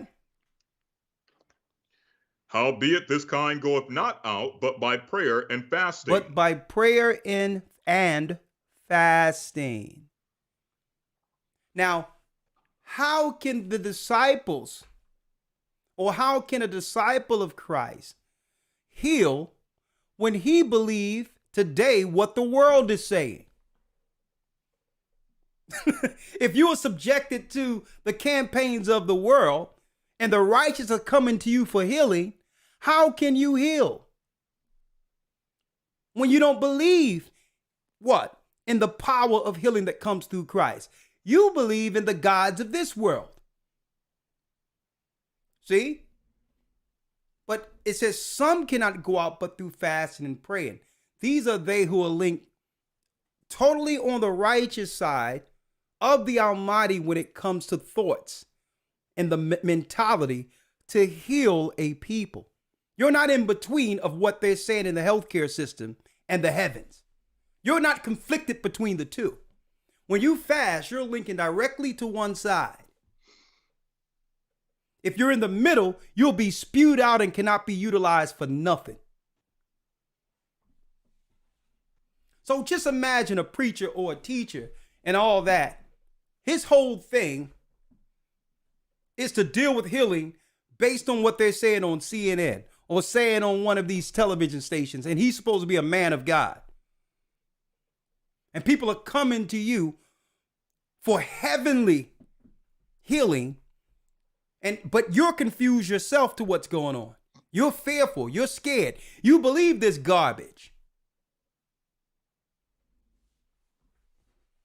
So you can't be utilized for healing. Because why? You're unbelieving. And he even told the disciples, some of this healing can't happen but through fasting and praying, where you have to be 100% into the heavens. The world will have no impact at all on your thoughts and how you're connecting. In order for you to do this type of healing, the world has no impact on this type of healing. You must be 100% plugged into the heavens. And that's what's going to be needed. And see, and that's why even myself, I had to come to a degree where I have to understand, knowing the power of the heavens, how much I actually can hear of any of this crap that's going on here. Because eventually, Satan's world will weigh on you. And you'll start to believe what's going on in the earth opposed to what's happening out here in the heavens, where the real power is.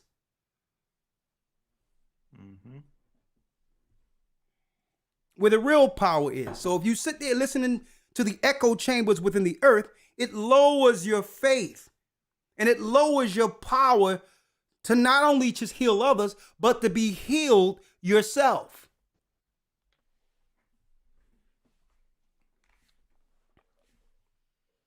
And we've done many lessons, but I'm going to tell you, this lesson in of itself, I believe is going to resonate above a lot of those, because it's common sense 101 from the heavens on how to operate in such a time. How to actually now take full power and control of your temple, your spirit, to utilize it for power, to utilize it to heal. Elder Lawyer, I don't know if you had something to say real quick before I go to the next thing. No, sir. All right. No, sir. We're going to end it in Matthew, the 6th chapter, real quick. Hold on. Let me see if there's something else there. No, doesn't matter. We're going to end it in Matthew 6. Let's go back to Matthew 6. Yes, sir. And I really wanted to keep this, this particular lesson, I really wanted to focus on Christ's presence throughout the whole lesson, his word, how he dealt with instances, his perspective. Because at the end of the day, that's all that matters. And it's him who will give us the confidence to endure through all of this, folks. I don't care about no variant. I don't care about none of the crap they talking about out there.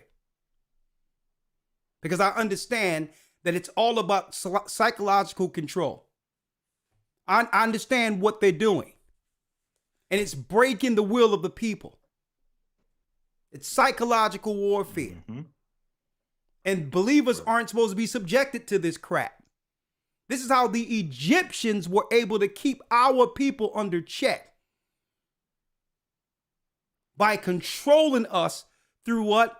The medical system. And I showed it earlier. I showed it earlier, folks. And it says we are not to follow the ways of the Egyptians and do like what was going on in Egypt. This is how you break a slave.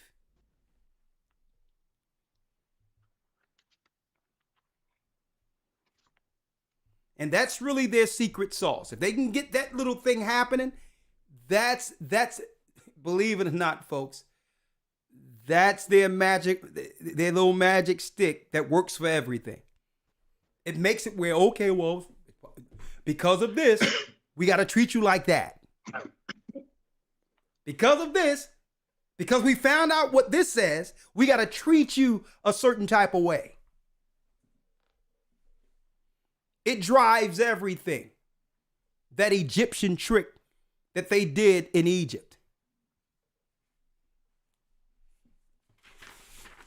But hey, as long as the people continue to play the game, hey, Satan is going to just keep on with it. Elder Lawyer, let's go to Matthew 6. Right. Yes, sir. Hold on. Let me go straight to it. Yeah. Let's start at 24, Elder Lawyer. Yes, sir. Matthew 6:24. Yep. No man can serve two masters. No man can do what? No man can serve two masters. No man can serve two masters. Who are you going to follow, Christ or Fauci? Or any other man? I mean, I even have videos of doctors even saying that they've never seen anything. This is not no type of science they've ever been involved in. Mm-hmm. Even doctors are saying they don't understand what this is, where now, because of some campaign, doctors who've treated sicknesses one way have to automatically do something entirely different now because of this campaign. Right. So it's to the point where when you don't know who to trust, I'll tell you what, I'm backing up altogether. I'm only going to trust in God and Christ. That's it. And I'm going to tell you, hey, you don't have to trust in me. I'm only a servant. No man should trust in man. Follow the Almighty. No man can serve two masters. Who's your master? If you believe what's going on right now in this earth, these campaigns and all this and what they're saying, and guess what? This is what they're going to do. This is how you know that they got people in a stupor. Here it is. Months down the line, they're going to say, oh, another variant we heard popped up in Tokyo or popped up in Taiwan. And they're going to have everybody in America quoting this new variant as if they know something about it. Just because the news said it's a new variant. That's how ridiculous this stuff has gotten.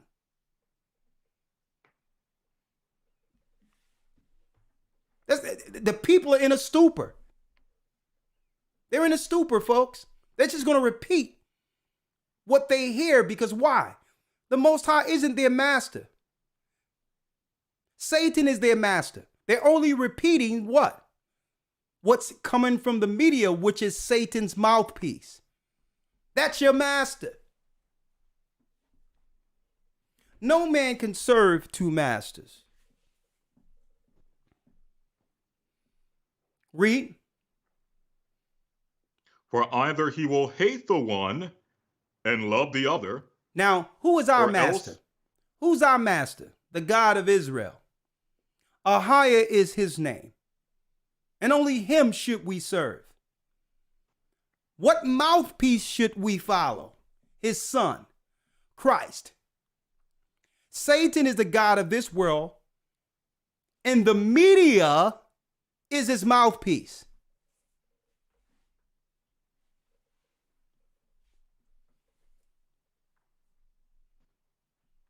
And they only have as much power as the people relegate to them by believing them. Come on, Elder. For either he will hate the one and love the other, or else he will hold to the one and despise the other. Ye cannot serve God and mammon. You cannot serve God and follow man too. Can't do it.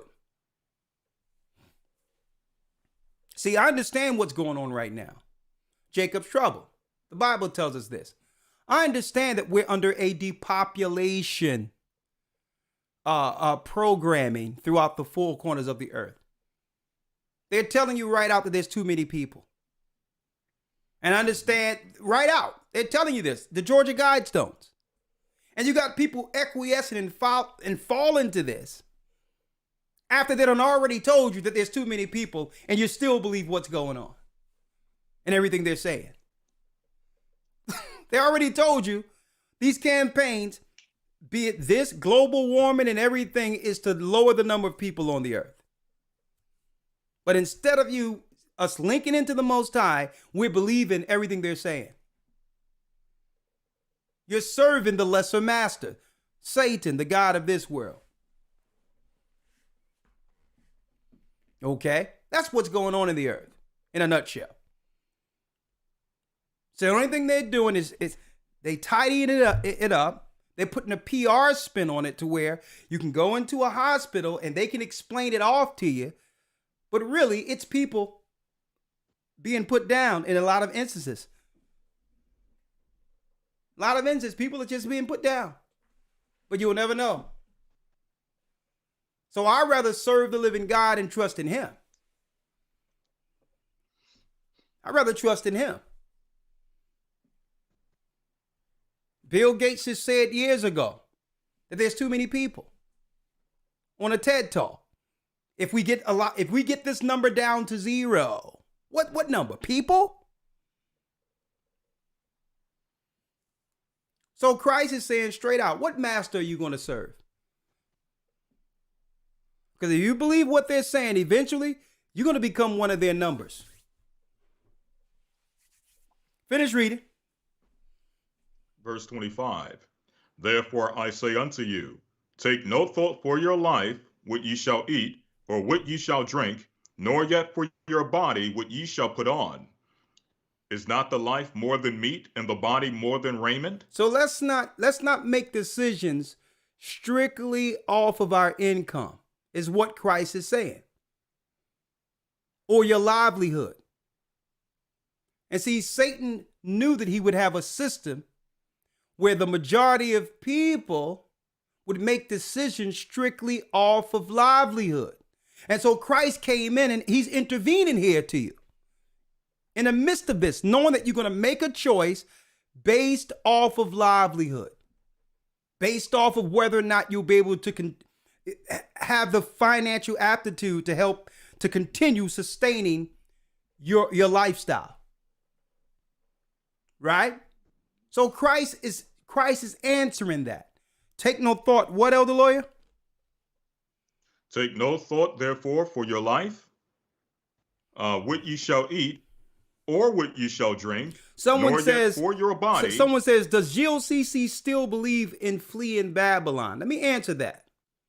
The answer is yes. Flee into a church to get the information. Get baptized for the remission of sins, flee into a church, and you'll get the information on fleeing. Okay? Finish reading, Elder Lawyer.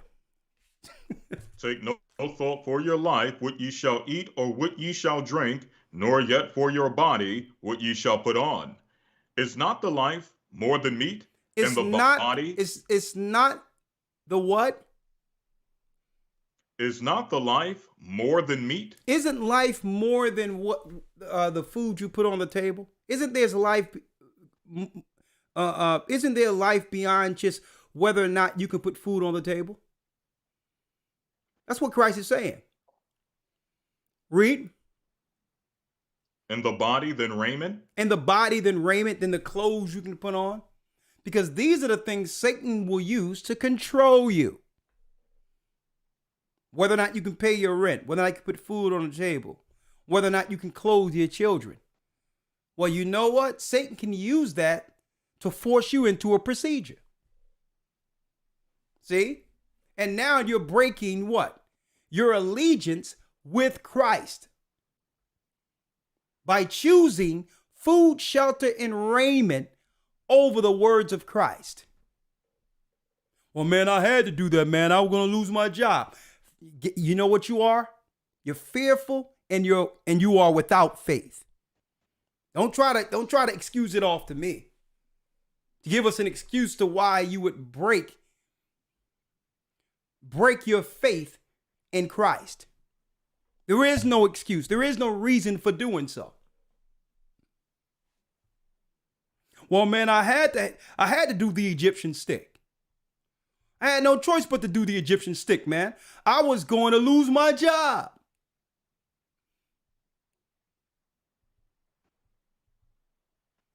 So the priest of On had me acquiesce while he sat and tortured me and opened the membranes with all types of stuff on the end of the Egyptian stick because I needed to feed my family, man. I needed the Egyptian stick. The Egyptian stick so I can take care of my family. And my baby. My baby needed Pampers. Where that Egyptian stick at?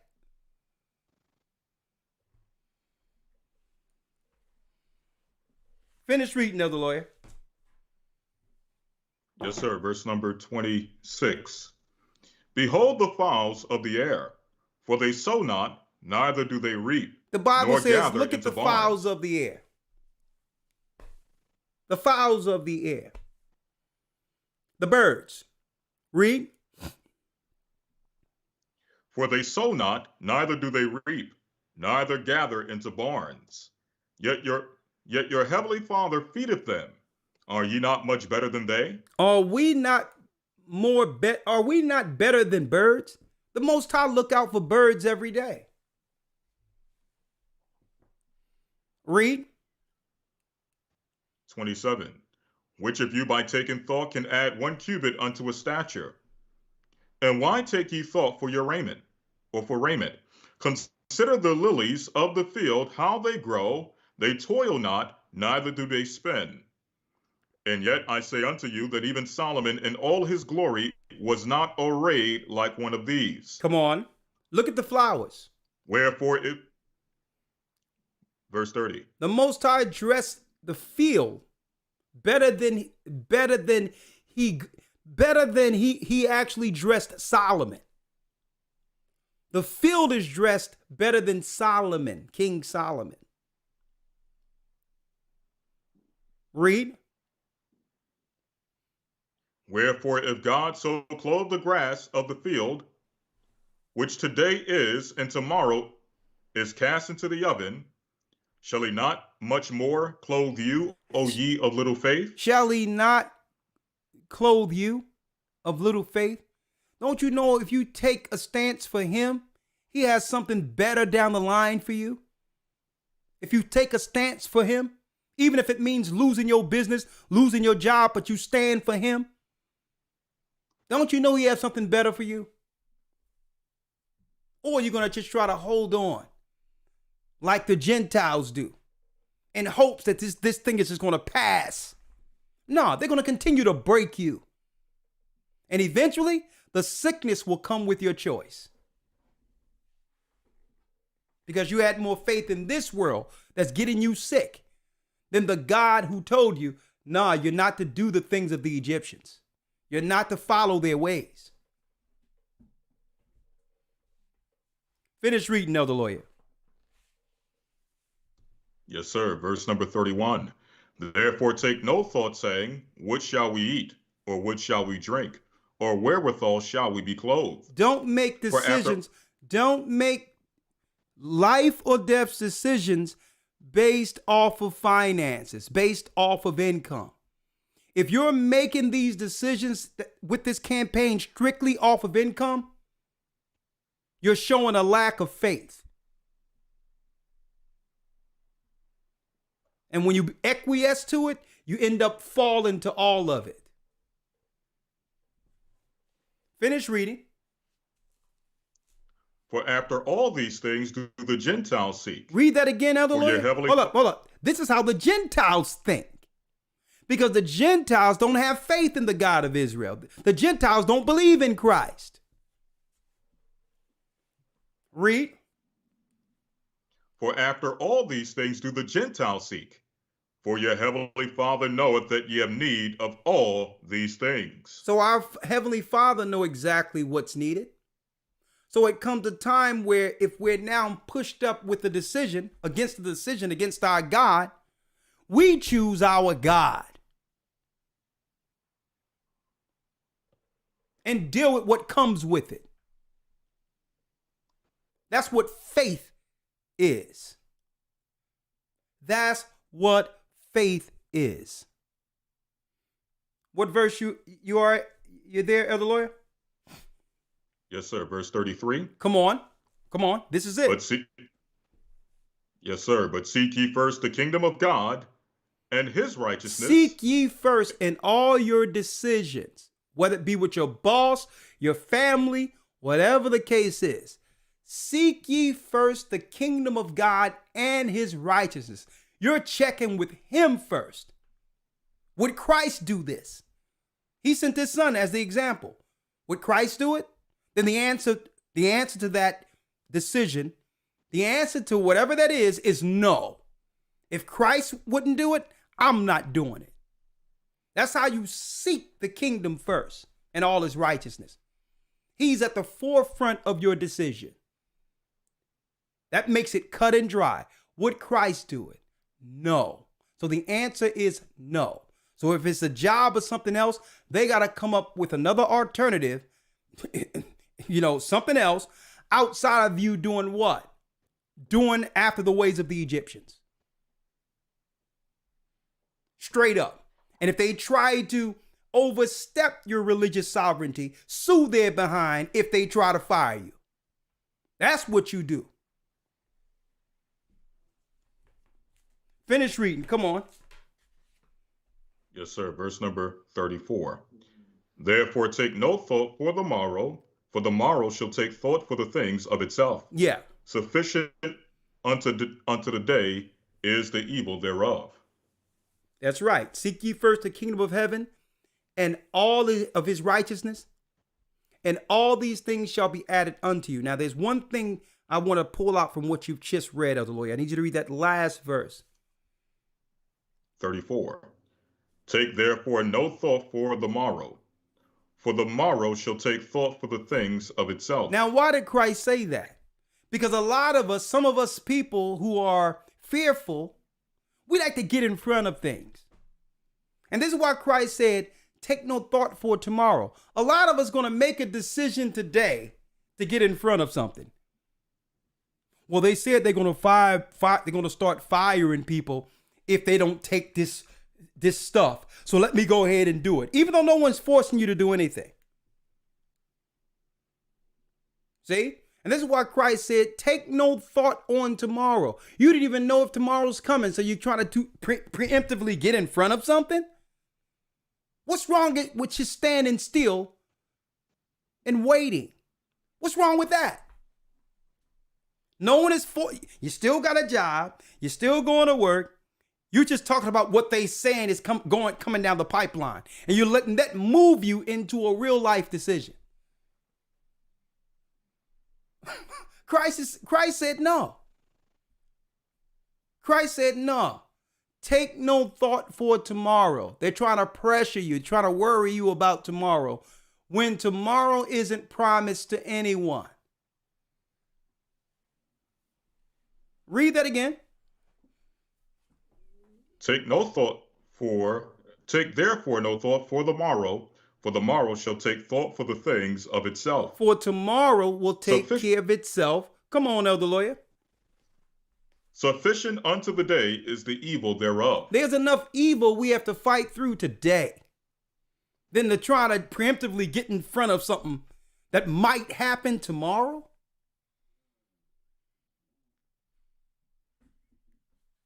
It's time for the faithful to be what? Faithful. It's time.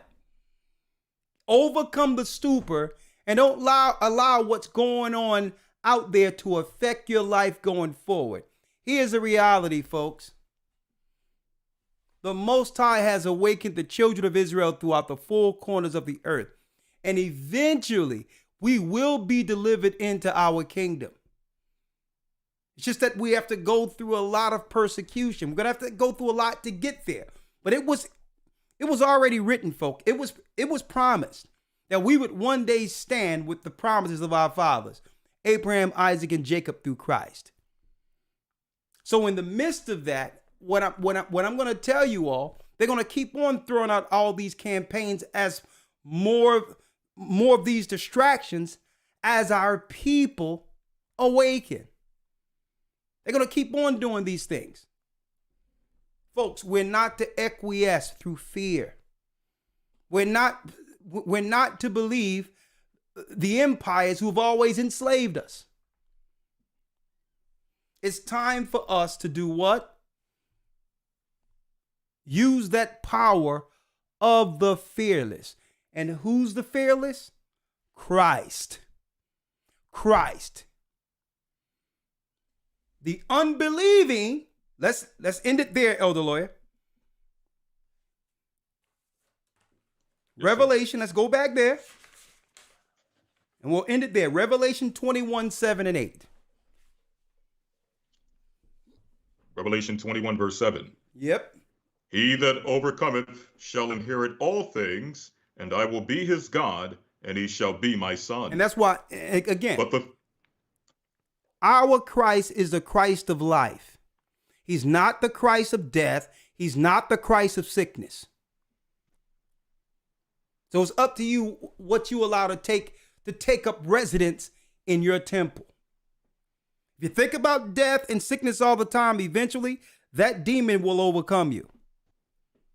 If you think about life, power, the awakening, and the strength that comes with being a child of the Almighty, an Israelite, your spirit will overcome anything, including all the garbage they're talking concerning sicknesses. Finish reading.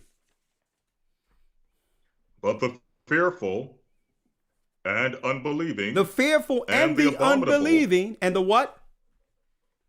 And the abominable and murderers and whoremongers and sorcerers and idolaters and all liars shall have their part in the lake which burneth with fire and brimstone, which is the second death. Which is the second death. So guess what? The unbelieving, the fearful, you're in company with all those who will be destroyed in the lake of fire. And we're not included in that. We're the children of the Almighty. We believe in the power from on high. We believe in the power of the Almighty Father, God, Ahia. We believe in the Spirit of His Son that can heal anything, including a stinking cold. Okay? It's time to have a sound mind directly from the heavens. And we have to make sure, brothers and sisters, that was resonating from the heavens, which is the truth. The true power of healing isn't distorted through the evil talk that's going on in this earth concerning variants or anything else. We cannot disturb that frequency that's coming from the heavens to awaken the children of Israel. We cannot allow that going forward to take residence in our spirit and our bodies. If we get sick, we get soup, tea, and we get back up. That's it. We've always gotten sick. We pray on high that the Most High give us the spirit to heal. We put the things in our body to assist it, and we go on and continue this fight against evil on earth. Okay? Sicknesses are not the bane, it's not the bane of our existence unless you allow it to be, unless you allow it to take over you. Where's your strength? Where's your power? Where is your fearlessness? With that, thank you, Elder Lawyer. Hope you're ready for the lesson tomorrow. We're going to go into the 4 beasts of Daniel leading to the mark of the beast. As you can see, I'm strong, ready to go. Right? Now. Yes, sir. Also, February the 6th begins our new Hebrew and Bible Academy. Okay? Now, I hope to see the majority of you in this academy. We have brand new lessons, stuff that we've never gone into for the first time. And what I was told, it was one of the best lessons that they have received up until this time, Elder Lawyer. Finding the Ark of the Covenant. So since we got so many positive responses from that particular lesson, I'm going to add that again with some more insight to the Ark of the Covenant and how the Most High will eventually give us that Ark again. The people over there fighting and battling over the Middle East and all that, they're not going to get the Ark of the Covenant. Okay? That doesn't belong to them. It's cloaked and it's hid until we are able to have access to it in the wilderness. And I'm going to be talking about that and more. I'm going to be going into the gates. Okay? The 4 winds. The angels that are over the 4 winds. And how they'll be able to pull the righteous through in certain areas when it comes time for the wilderness. Everyone is not going to be able to travel to the wilderness. And I'm going to be breaking down how the angels would move the prophets from one location of the earth to the other. I'm going to be going into that because this is how Christ is going to move those that have the seal of the living God on them throughout the earth who cannot physically get into certain areas. I'm going to be talking about that in the academy. Now, once I break that down fully in the academy, then I'll do that lesson outright amongst everyone else in one particular lesson. But usually when it comes to the scholarly information and breaking things down on that level, we try to handle it amongst the academy first. So make sure, brothers and sisters, you join the Hebrew and Bible Academy, which starts February 6th. Okay? We're going to be going into the first week. That's right. The creation of the universe. How all things were created. Okay? And we're going to also go into the origin of the ideology of the flat earth and where that came from. We're going to go into that pre-flood ideology and why East Indians began to teach. That's right. That's an East Indian teaching. The flat earth. And I'm going to be going into that while I'm breaking down the creation of the universe. There's an evil ideology that comes with the flat earth understanding. Okay. And I'm going to be going into that. Okay. I'm going to be breaking down the earth, the heavens, the earth, how it was created, how long it took, and that and more this coming academy. So you don't want to miss it. For those who don't know, it's 3 full months of serious teachings. 3 full months every Sunday starting around 9 a.m. Elder Lawyer goes into the Hebrew. Shapat and I come in with the news to give you an update on what's going on real time prophetically in the earth, breaking down the news, but giving you the true understanding of what's behind the news. Okay? Because news is straight lying propaganda out here. So we have to take that spin away to let people know exactly what they're really saying. That happens for about an hour or so, and then I go into the lesson. And what happens is, if you are enrolled, all the information, the links and everything will be in your email. It's one of the most easiest ways of getting into class and building your spiritual acumen, your scholarship, understanding your Bible. And it's not, guess what? What we do in the academy isn't done in anywhere in the earth like this. It doesn't matter how much you understand or how much, it doesn't matter if you never read the Bible. We guarantee you get in this academy, you will know the Bible like you never thought you could. Okay? It's only $150 for 3 months of serious understanding. It goes towards helping the elders and helping what we do over this side. But guess what? It's more information than you've ever received all your life. And it doesn't matter whether or not it was in school or in some religious institutions, Christianity or Islam, it doesn't matter. You'll learn more in 3 months than you did all your life learning. We guarantee it, especially when it comes to the Word of God. So with that, I'm going to say shalom. Stay prayed up, sin not. That concludes our Sabbath lesson. And please exercise the power of the fearless. We expect, if you're looking to be in the academy, we expect you to go to historytimes.org. I'm going to type that in for you. historytimes.org. historytimes.org. Yes. And we do have administration working around the clock on standby because we have a lot of people coming in. So we suggest that you tell your families about it. Get on in before, the enrollment period ends. That's right. February 6th, the Hebrew Bible Academy. historytimes.org. Thank you for your presence. And I hope and I pray that this particular Sabbath lesson resonates with you when it comes to making decisions out there. You're not alone. Stand with your Master, the Most High, and Christ. Shalom.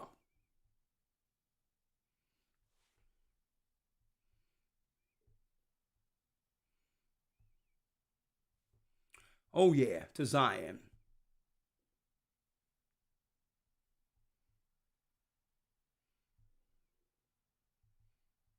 Thank you, Elder Lawyer. Yes, sir. Have a great Sabbath. To Zion. All right, you too. I was lost, but now I'm found. I'm a child of Israel. I heard the sound. Hear the sound. Please give me the strength to stand today. With my eyes towards the east, show me the way to Zion. I'm on my knees, laying my life on the line. I'm begging, please don't let me fall. Give me the strength. Place my feet, Lord God, my path. Show me the way to Zion. I opened up the book and see that the apple of your eye included me. And through the tribulation, I know I must stand.